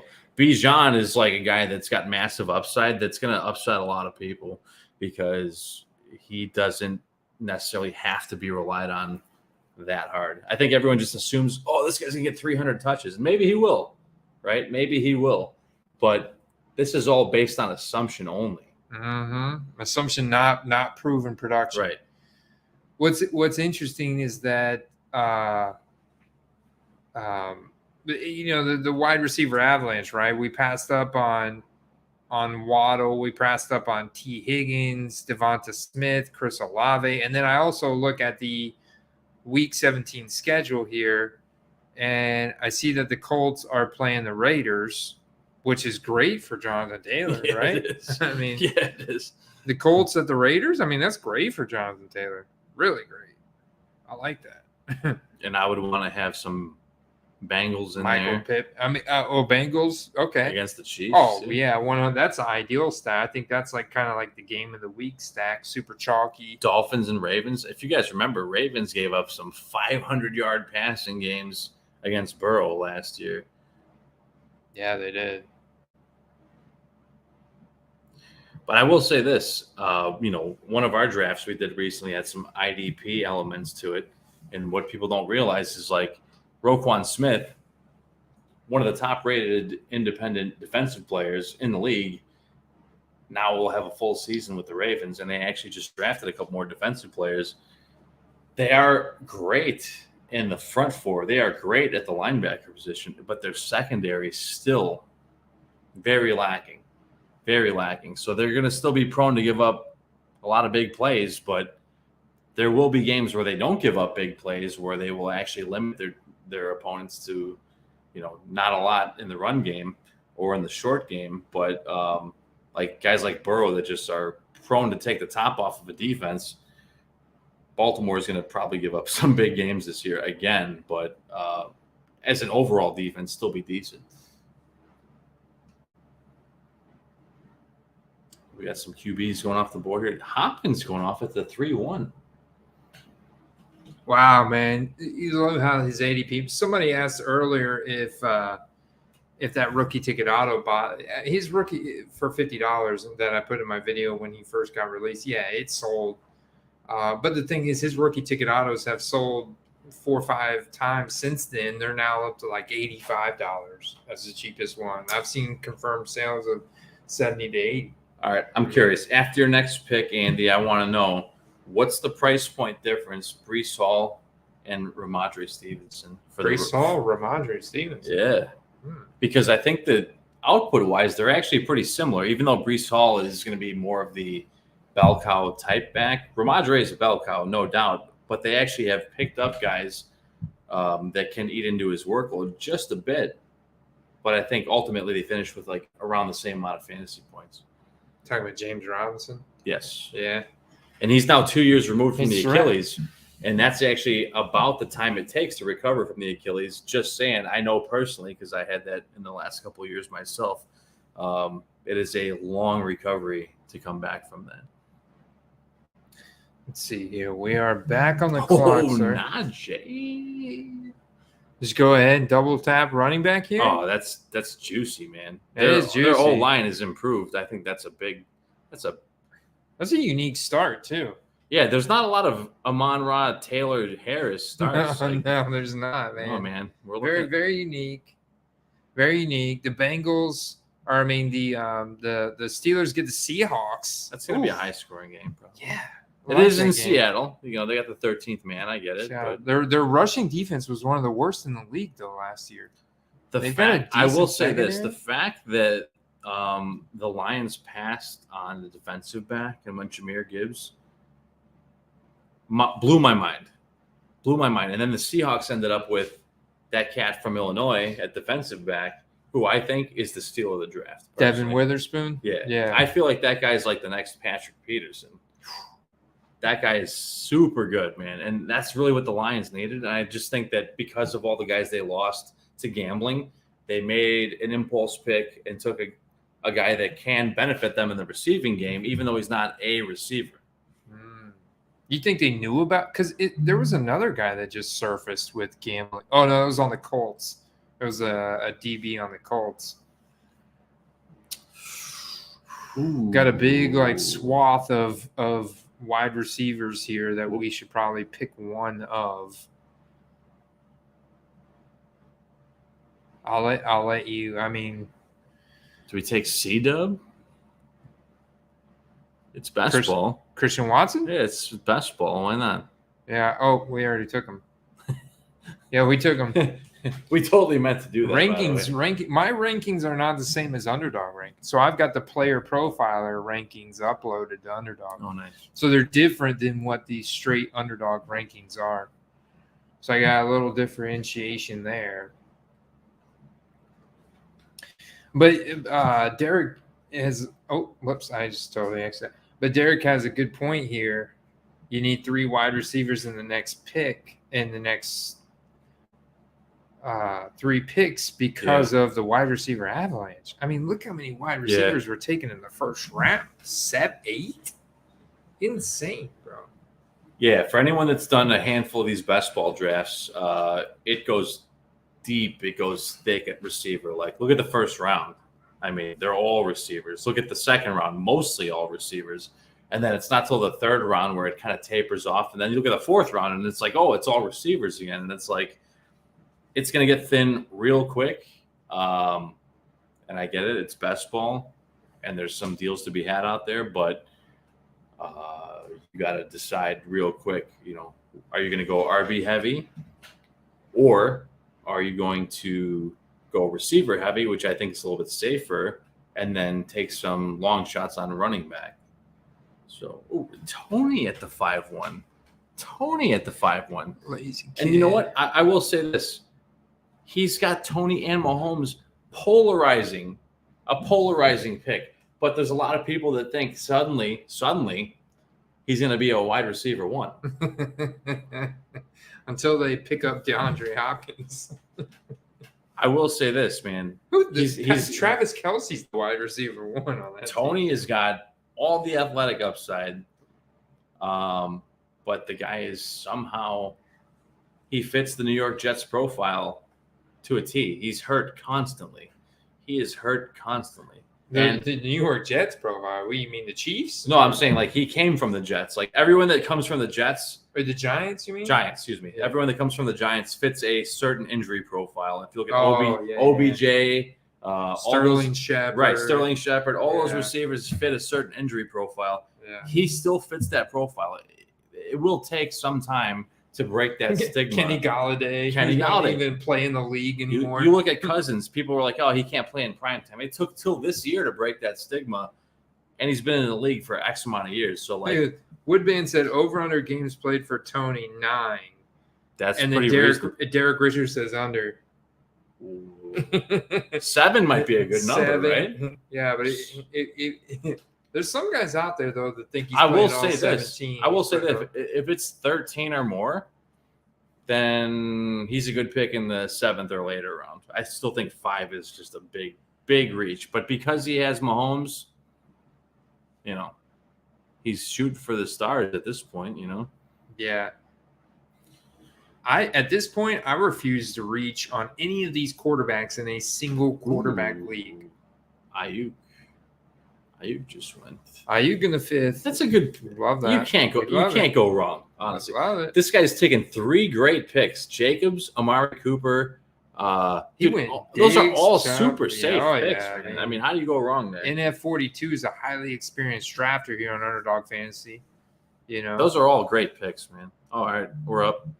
probably $1 million last year. You know, use promo code Quest if you're new. You get that instant 100% deposit bonus. Never have to set a roster on here. Never have to set a roster, and you get an instant deposit bonus. I'm up to big on $100. these two guys, so you can take that as it is. But What about with Jonathan Taylor taking Michael Pittman, then going to 3 get seconds, Anthony 2 Richardson? seconds. Get Kenneth Walker. You're gonna get Kenneth. Okay, there you go. Well, no, that's not bad. No, that's not bad. because of the matchup there in Week 17, Steve, against the we were talking about this. The Raiders. Yeah. Against the Raiders At for a home. weak ass secondary. At home, and Anthony Richardson's coming into form at the end of the season. Sure. Right? We're gonna go Anthony Richardson right here. We're gonna reach him. Hopefully we don't get sniped because he's right. He's probably Oh, you got time, man. he's 94. Oh, you got 3 rounds. Should we you wait? got 2-3 rounds till you can get him. Should we wait? Yeah, I would Risk get like it? Kenneth Walker here if you can get him. No risk it, no biscuit. You know what they say. True. But I think you can wait at least one more round probably and get Deontay or Dobbins or even Kenneth Walker.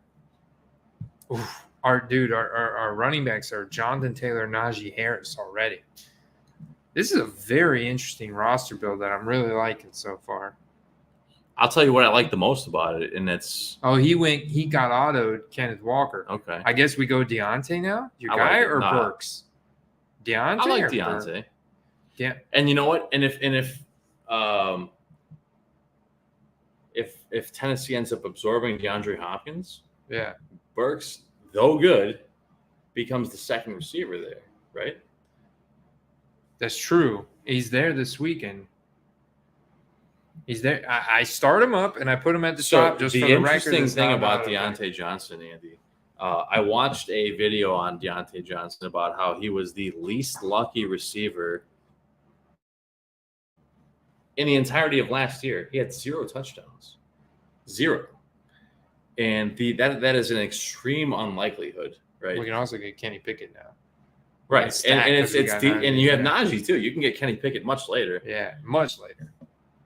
But Deontay Johnson, who is 3rd in targets, like 3 years in a row, right? And that was only after halfway through the year Pickett realized that he should throw him the ball.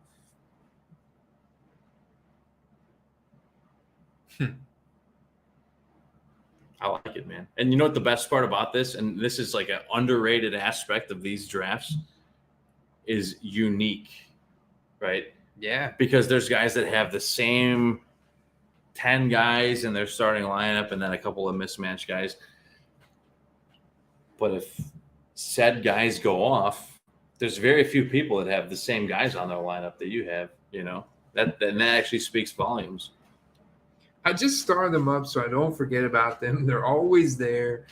So I don't accidentally Are they draft. sweating you on the auto picks? Yeah, I've starred up like Kenny Pickett and Anthony Richardson, which go much later, but Derek thinks I'm going to auto pick them next round. It almost happened, to be fair. It almost happened. I'm reaching on Anthony Richardson. I'm afraid that he's going to go before our next pick. It's possible. He could go in the 7th or 8th, but you also have to keep an eye. Look, this guy's got a QB. Yeah, you've got a lead. Jude doesn't.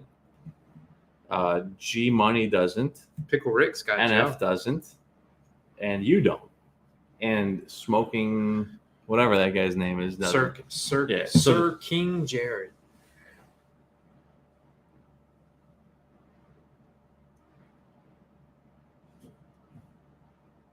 That's true. Derek says, don't play scared. Pick better players and let them fall to you. I agree. I did that earlier this morning. It worked out really well. Ooh, Madison in the 7th, 7.1. I like it, man. I will say this.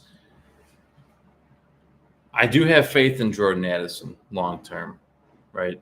But I feel taking him at that early, there's just other guys that are just way higher upside for a single season draft. If this was a dynasty or a keeper draft, like Jordan Addison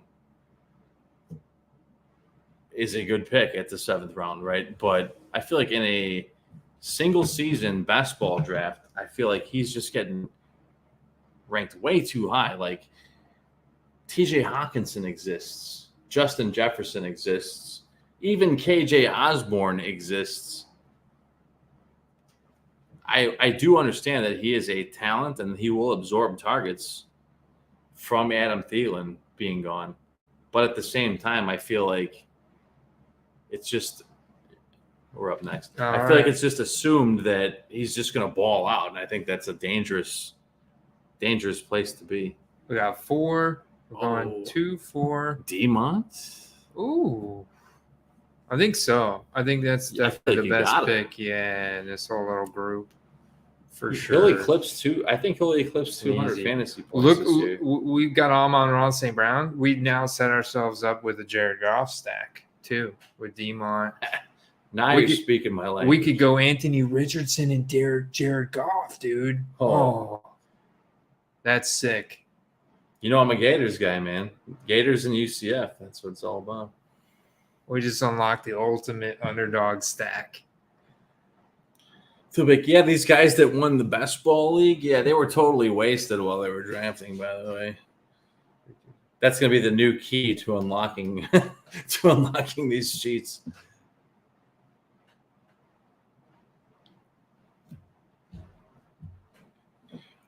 Here's the thing about the Waller pick that this Luke guy made. I do think that Waller's got a couple good games in him, but they actually said that they think that Bellinger is the tight end of the future there, which I agree with. The guy's a playmaker. They use him kind of like a Deebo Samuel gadget player. It's going to take away from Waller. They're still going to use him as they develop him behind Waller, but we're up.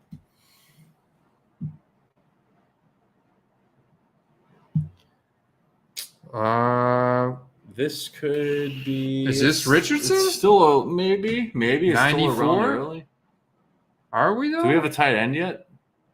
Dude, we got to get him. We got to go for him here. He's gonna go. He's not gonna make it back to us. I mean, at this point, you got 3 seconds. You got to take him. Yeah, let's. I was gonna say take Freiermuth, honestly, but yeah, we don't have a tight end. You're right, because I do think we can get Pickett. We've got Deontay. We also, though, I like Amon-Ra with Montgomery and then Jared Goff here in a bit. So now we've got Goff potential stacks. And that's a great stack with the Cowboys. Potentially, is there a Brandon Cooks out there? No. Is there a Malik Davis we could take late? But here's the thing. You can get Jamison Williams because he's suspended. You can get what's the other cat? He was on the Lions a couple of years ago, who's back with the Lions now, who's got a huge upside because he's actually what the hell, man? Someone just took Jamison Williams. But what's the guy's name? He was with the Lions like the past couple seasons, and then he actually was away from them a year. Receiver, Marvin Jones. Oh, Marvin Jones? Yeah. Yeah, I mean, that's a guy you can get last round. You can get in the late rounds, and he's a huge value. Yeah. Huge value. He's going to have a few weeks where he works his way into your starting lineup for nothing, for no investment. Ooh, Derek points out we can get both. Yeah, I don't think AR was going to fall to the late 9th. There's no way. If we passed up on him here, there's no way, dude. No way. I think we made the right move, and now we can get Laporta as a tight end who has an incredible receiving profile, early second-round capital to the Lions. Yeah, but I think you can get him in like 12th. I think you got to get Muth next, maybe. Well, we definitely if he's available. At this point, we're definitely going 2 to 3 tight ends because of our build. We've got some really good running backs, so we're pretty safe there. We're going wide receiver, tight end, and quarterback. Javonte. He's an interesting guy. I mean, we know there's a lot of rumors that Dalvin Cook could end up in Denver. Late in the season, though, I really like Javonte. Look at the Week 17 schedule. Chargers at Broncos. Ooh, man. You know what I'm saying? Like, give me that Javante. If there's Samaje one thing the Perine. Chargers are known for, it's a late season meltdown. They cost me. Yeah. I had, for those that don't know, I had a full Chargers stack in best ball going into the playoffs, and their meltdown in the playoffs cost me potentially a lot of money. I had Eckler, I had every receiver, I had Herbert, and them losing was a crippling thing for me.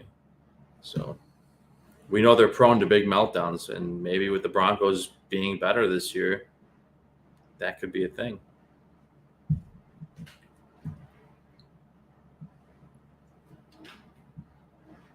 We got Gibby going off. I think a cat just peed on my rug. You saw that? No. Yeah. You watching the I was checking on my security cameras at home, and I just saw a cat pee on my. I think a cat peed on my rug in the back porch. I swear to God, did you see that? Did you not see No, I that? didn't You see missed that. it?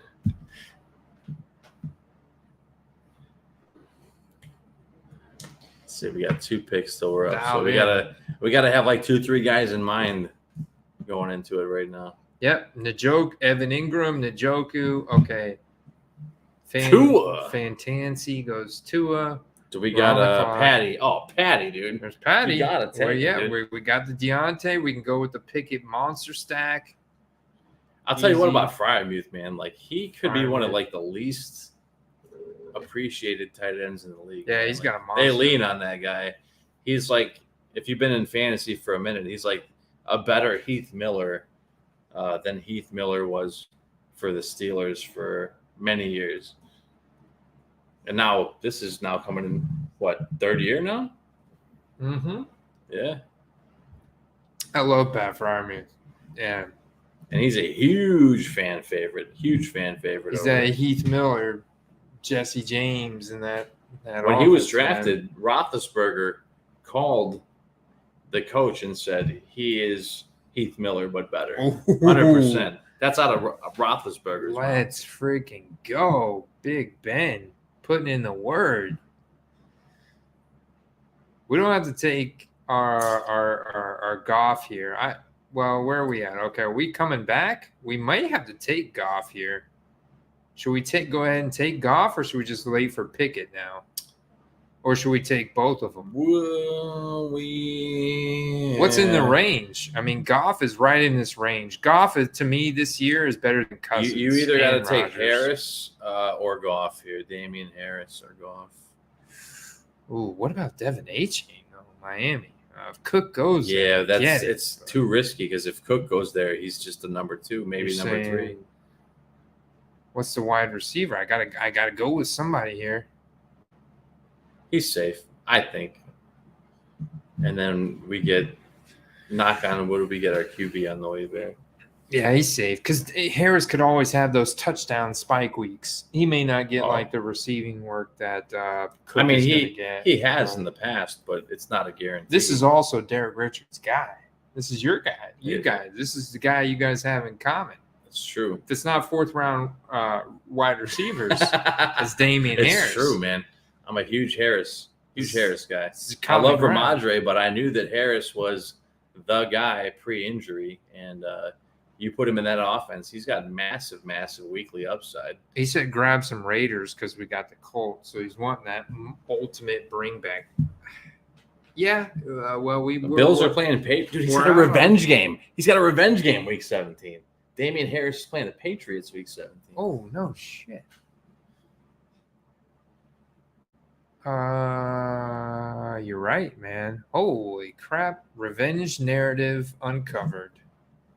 That could be something. Maybe. I mean, it doesn't always pan out that way, but We get Hunter Renfro. Get your guy Renfro. dude, getting him, he's going in like the 15th, 16th round in these drafts. That's unbelievable. Here's Renfro. We're gonna get Renfro late. Look at the bring back. 18th round he's going. It's unbelievable. Crazy. Nico. Oh, look at the reach. Look at the reach on Nico. Did you see that? Yeah, it was Nico. He had like here. 16th round ADP, dude. 135. So he did reach on him. All he right. reached on him by a full round and a half. Wow. Yeah. let me tell you something. If you guys did best ball with us last year, you could have got him in almost the last round of the draft regularly. Well, after this year, you may not. You may have to pay like 5th, 6th. Well, the round. closer it gets to the season Maybe. starting, you may not be able to get him outside of like the 8th or 9th. A lot of round. people. I mean, the Houston Texans offense is so ambiguous. Nobody knows how good it's going to be with C.J. Stroud. outside CJ of the running backs, right? C.J. Stroud was good in college. People, I think, are just like new coaching. You know what I'm saying? Rookie quarterback. I think what people are afraid of is kind of what I'm afraid of with them is that he mentality-wise is very similar to Kyler. Really? He You is, think so? I think so. So he may be a project. He may be like a 2-3 year guy to see a lot of consistency out of. He'll have huge spike weeks, but I'm not saying he's not coachable. I'm just saying he's got like a big head on his shoulders, and it may take a few years to get rolling consistently. Woodband is Pickle Rick 182, Derek. And I've got 3, 4, but you're right. I need more. I'm not going to argue with you. All right. Rasheed Rice. I've seen that guy going a lot, honestly, and I'm very skeptical because I will get Mooney. yeah. Chig. I like Chig. I like Chig where he's going to. who just went after Rice? We're up next. I like Chig where he's going too. You got a pretty good matchup here: Titans versus Texans, Week 17. Here, swipe over so we can see who went. Cousins. Okay. We're at pick 130. We're obviously not going Renfro here, but You gotta get Goff. You gotta get him now. There's no. If you don't get him now, it's too late, man. He's already passed his ADP. getting him at volume or at value. Take him. And we talked about this recently. Like they're already talking about extending him, and it's like in limbo. People are reaching. You don't extend the guy if you're planning on moving on to the guy they just drafted at quarterback. I love that combo. Goff or Richardson. It's There's like, major volatility, but in a good way. In a good way. You got the pocket passer and you got this hyper mobile rookie who's on a rushing centric. And you have a receiver from Detroit, and you have a receiver from Indy on the squad. Yeah. And you have a running back from both squads. So Pickle Rick says he's correlated out of his mind. He went Travis Kelce, Derrick Henry. All right. Double Seattle receivers. I like it. He did get Burrow. He missed on Mahomes, but he did get Burrow. He does have Lockett. Okay, he's got Lockett and Metcalf, Pickens, Cooks now, Williams. He's got portions of our correlation, and Rasheed Rice. That's a nice correlation there. I remember you sweated me hard for taking Brian Robinson late last season. Yeah, he ended up playing a lot of games, man. The guy who had him. Is he gone? Yeah. No. Oh yeah. Our guy from the Discord took him, Pickle Rick.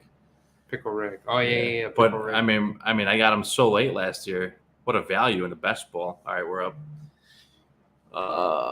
Kincaid, Okonkwo went. Technically, we do need another probably tight end. or a receiver. You could take Komet. You could take. Kind of like Komet. He's gonna have a lot of big games. Or Dolchich. We do have. Can we take Mims? No, that was the Dynasty. I took Mims. We do need wide receivers. Oh, Pickett's getting picked. Whoops. No. Renfro? Like the ultimate reach.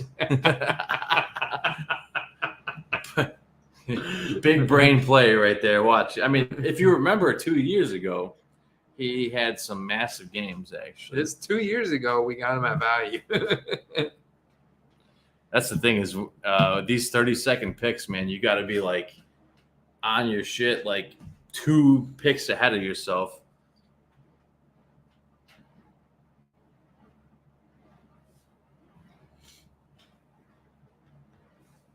right, who's coming up next here? All right, let's see. Dalton Schultz. Very interesting. The guy's with a brand new team. Rondale Moore. Jalen Warren.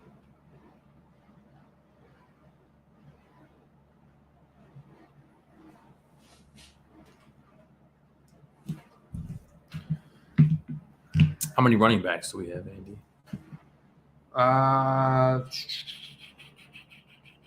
4. We're pretty much set. Yeah, I usually go 5 at the most for backs. So how many tight ends? 1? Yeah, we need more tight ends for sure. So receiver, tight end maybe should be the next. I mean, I'm loving this. Dolchich, Komet is, if you look at the availability, if you miss on him, you should be going right here because look at his fantasy points from last year. You'll shit. And you can actually wait on Laporta. Look at this. Yeah. Because he plays these weird gadget plays. Yeah. Yeah. That's why Derek was saying, man, he should get traded to Denver with Sean Payton. Like, that would be sick. We could get Laporta, though. Laporta's a super interesting late round guy, rookie. Super good receiving profile. For sure. But we're like, 2-ish rounds away. We can still grab somebody else. Derek thinks I'm going to get Pickett. Hey, to be fair, it could happen. I'll rank him. I'll rank Laporta over Pickett. I know I need more receivers. Derek, who do you like, Komet or I'm Laporta? Put Chark up there. Out of curiosity, I got to know. I'm going to put Jaden Reed up there. Let's go ahead and put him up. Let's go put him up, big dog. Who does Derek like better, Laporta or Komet? Peeps Jones. Curtis Samuel. You gotta like. I'm gonna guess he says Laporta. You gotta like Hardman. Yeah, He's but got higher rookie draft capital. Yeah, but rookie tight ends never do shit, man. Mostly, except for Kyle Pitts. Samuel's a good pick. Hardman's a good pick. Didn't we go with some Houston boys or no? No, I got C.J. Stroud in the other draft. I like Curtis Samuel late for sure. Another guy he's got massive spike. Palmer's also a volume hog. Definitely. I feel like people think he's just gonna fall off the map. I don't think so though. I don't think so. I know. Actually. I feel the same way, dude. I feel like he was one of those tough luck guys like Deontay Johnson last year. Yeah. I mean, he got and it was post Justin Herbert injury when he really got his shot too. So it was always an injured Justin Herbert who was trying to get the ball out super quick, and it was some crazy route. Ryan has a pumped about Kyle Pitts. I think if you're a Falcons fan, you got to be pretty excited, honestly. Yeah. I digs it. Yeah, if you're a Falcons fan, but I'm still not spending $23K on him. Desmond Ridder, nah. Rookie ticket auto. I ain't doing that, man.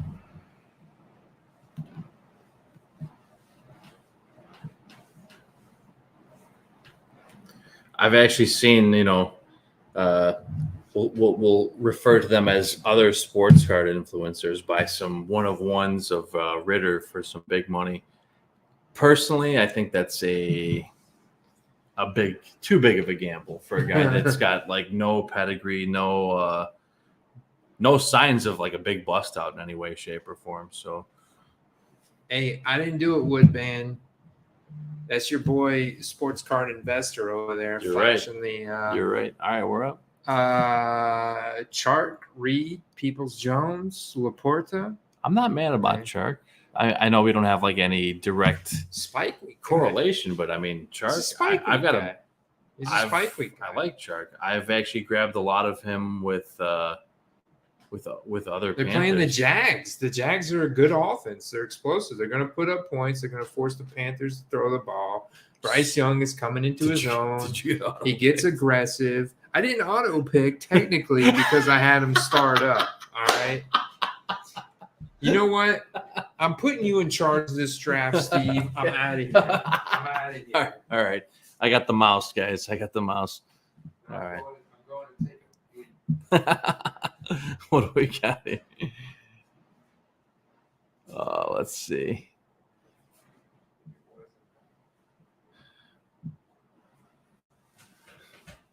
Use that PP. Oh, yeah. PPP money, baby.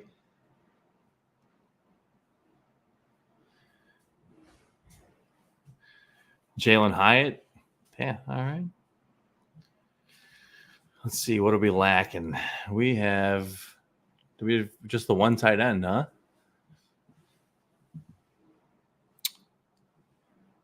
Yeah.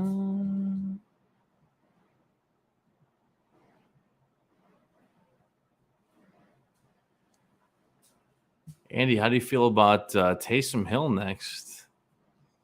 Taysom Hill? Yeah. Maybe a third tight end. We don't have we have Fryermuth only, dude. Oh, that's it? Yeah. I thought we were getting Laporta, so we go with the full golf stack. I feel like we can get him later yet, though. Laporta's, you know what? Right on ADP. You know what? Andy's going to use the restroom. We're going to take this fellow right here on ADP. And we'll decide on a tight end when he comes back.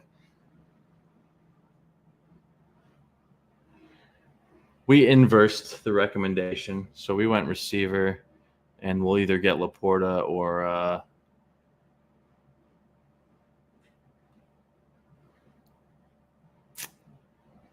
I actually like Gesicki a lot here.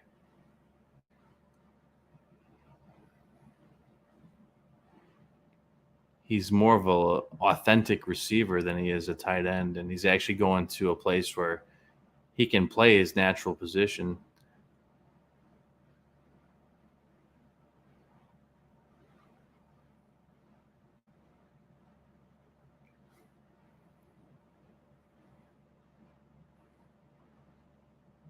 We got a minute till we pick again, though. So, as far as the auto rankings go, we're in a good spot to get either of those guys.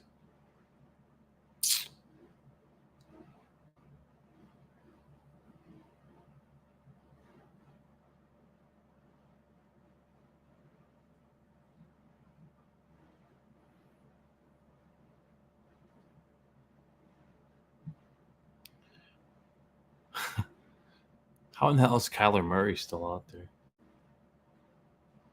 Laporta. Oh, shit. All right, we're going to have to get Dust knocks the games take Gesicki and D. Harris. True. But what about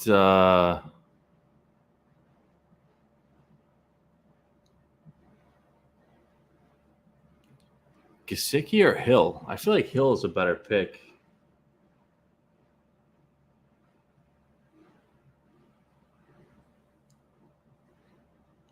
The guy went off for like 20 plus points several weeks last year. I'm not down on Laporta. I'm just down on the statistical provability of rookie tight ends. Hill? Yeah, I agree. All right. We should take Hill. All right. Laporta went off the board, but I ain't even mad about it. What have you done here, man? I took Peoples Jones. Oh, okay. I know that's the guy you're into, so. And it was his exact ADP. Right on. I'm taking it. I try and flex my beer muscles. Oh.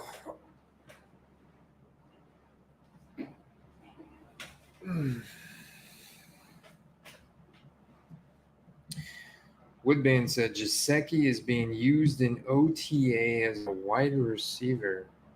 Yeah, I mean, he is a wide receiver, dude. He's a wide receiving tight end all day. Wide receiving tight end. They had Juju Smith-Schuster. Little secret, though. Not my favorite guy in that offense. Not Ramondre Stevenson. Rookie Derek said rookie tight end outside of round 1 or under 10 points per game, but only need him to spike 1 week 17. He can be dog shit the rest of the season, the rest of the year. Goff throws 3 TDs to him. It's money. And I'm on the clock. What do you get? Yeah, I guess we're going Taysom Hill. I thought we had Laporta. Did Laporta get drafted? Yeah.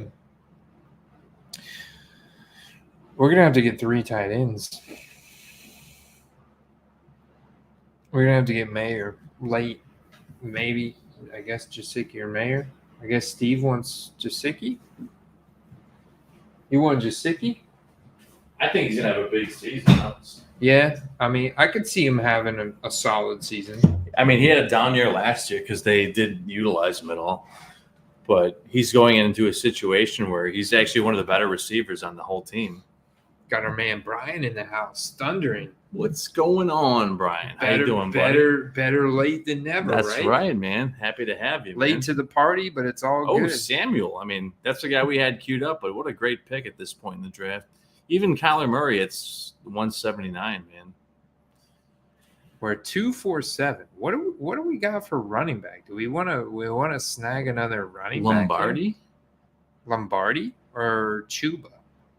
I do like the value on Chuba here.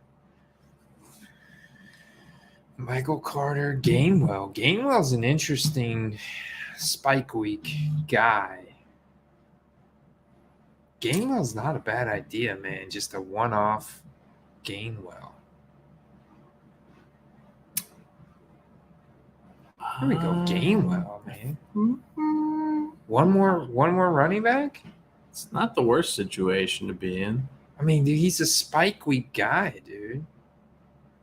He's got a little spike week, man. I agree. My biggest concern is there's a lot of running back competition there. I know they're all made of glass, but there's definitely a lot of other running backs there. Well, we could have gone Ty Chandler. Ty Chandler's out there, for example. I bet you is Chase Brown still out there? No, he's drafted. Definitely don't want Chase Edmonds. Could go Lenny. Lenny's going to sign somewhere. You know that. Oh, he's going to have to. Maybe he takes a season off from eating In-N-Out Burger and works out a little bit, and then he'll be in Pro Bowl form again.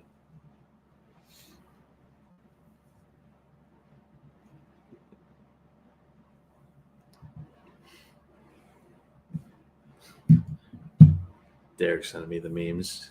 The memes? The memes. What is fourth round wide receiver memes? Well, I mean, in the last draft, he was sweating me for most of my picks, but I was able to persevere and make it through it. I'll tell you what, man, I am not sold on Claypool as a superstar anymore, but I will say this. All the signs coming out of Bears camp are that everything about him is improved. So, he is actually a guy that could see some huge weeks. But if you're looking at him as a superstar pick, it's just he's not that guy anymore. He had that one huge year, and then that was it. But now he's behind a few other guys that have a lot of output potential. So I would look at Claypool as a great pick as a spike week guy, especially if you have Justin Fields. But now you're using him as a late dart throw.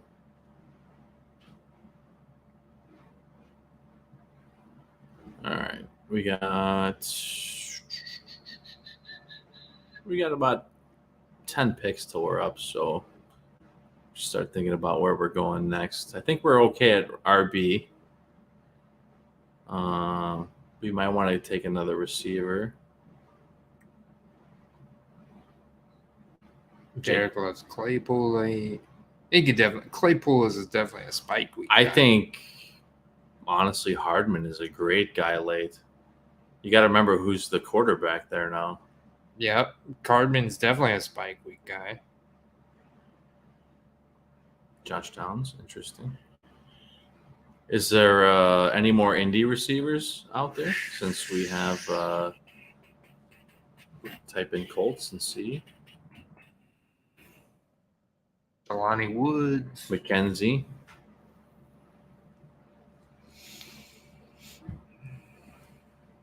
McKenzie. Yeah, McKenzie's like your new Paris Campbell. That might be a nice like last pick. Or what about our guy from the Lions, man? Marvin Jones. He's a good last pick too. Do we need to add another running back, or because we're so stacked with JT, Najee, David Montgomery? Hardman just went, damn, dude. The fact that they all have varying bye weeks too, I think puts us in a pretty good spot. What do we got at tight end? 2 yet or 3? Muth and Hill. Damn, I think we're on we the board. should have another tight end. We could. Mayer. I think Gesicki's pretty solid. I mean, the guy that's Yeah, you want to Gesicki. the guy's the guy's like a bloodhound. I mean, he's got a nose for the end zone. yeah. Yeah, I mean here's the thing with Muth is like the consistent tight end, right? He's going to put up the most points. But Taysom Hill and Gesicki are going to have insane spike weeks, even though they won't finish as high as Muth, which is why you want to have them on your bench. That's a good point. So as a whole, I mean, that's kind of what you're looking for. You just hope that Hill and Gesicki don't have the exact same weeks that they go off. You know what I mean?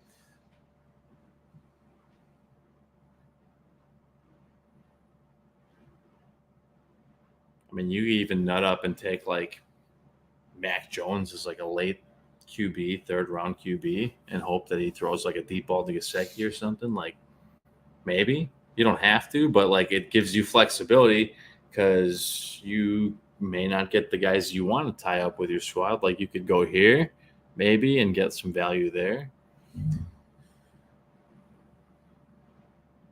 I think mostly we're okay at running back. You can take some dart throws, but I wouldn't take any more tight ends. 2-5-7-3 build. At this point, we could potentially. I would definitely take another running back soon.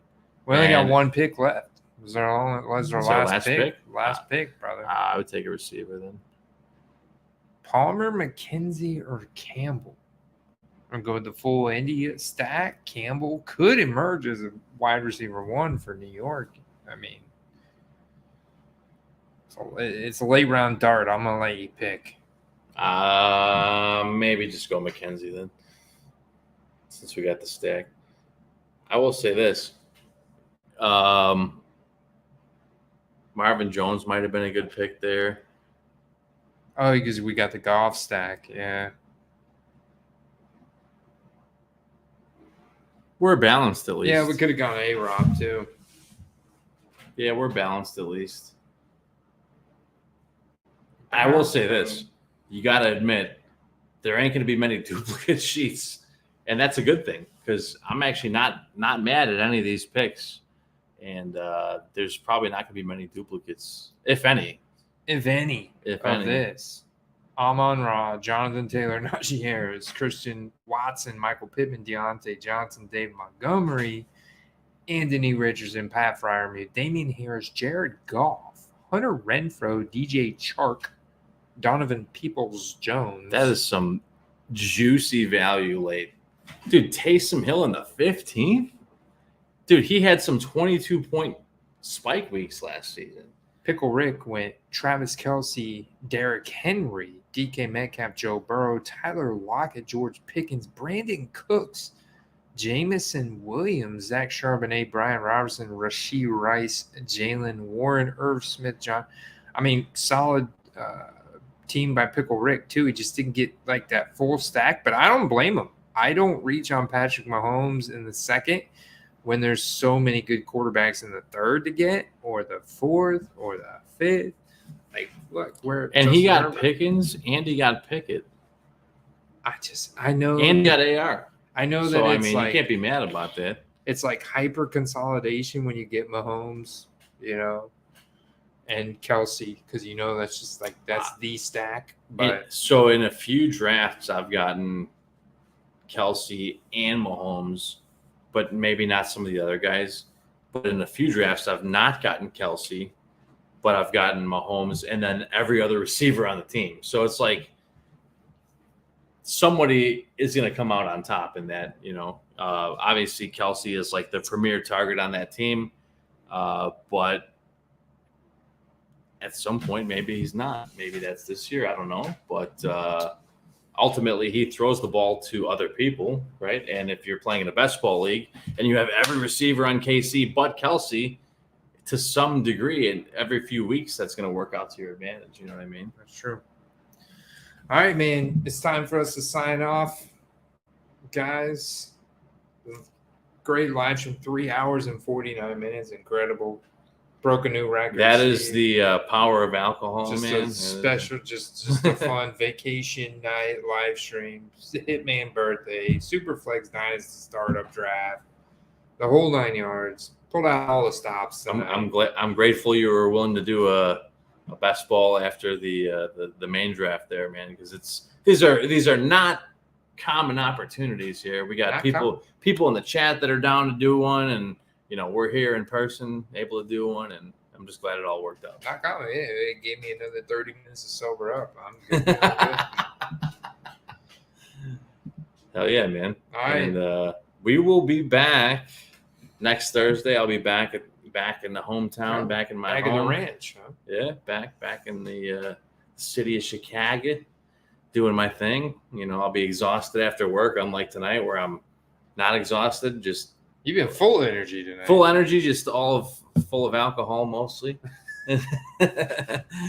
And but that's a great thing, man. And I'll be equally as enthusiastic about whatever we're covering next week. And I think it sounds like tomorrow morning Dalvin Cook's getting cut, so we'll be covering that fun news next week, if not sooner, if Andy puts a video out sooner. But man, good times, man. Yes, sir. This will be the first of many to come. And for those of you that'll be at the National, man, give us a message and we'll try to link up when we're over there next month. Boom. Yes, sir. Got a tip from Derek Richard. That's right, man. Hey. Thank you, Derek. Always happy to see you and for your input and all your generosity. We appreciate that. All right, guys. Peace. Them guns, man.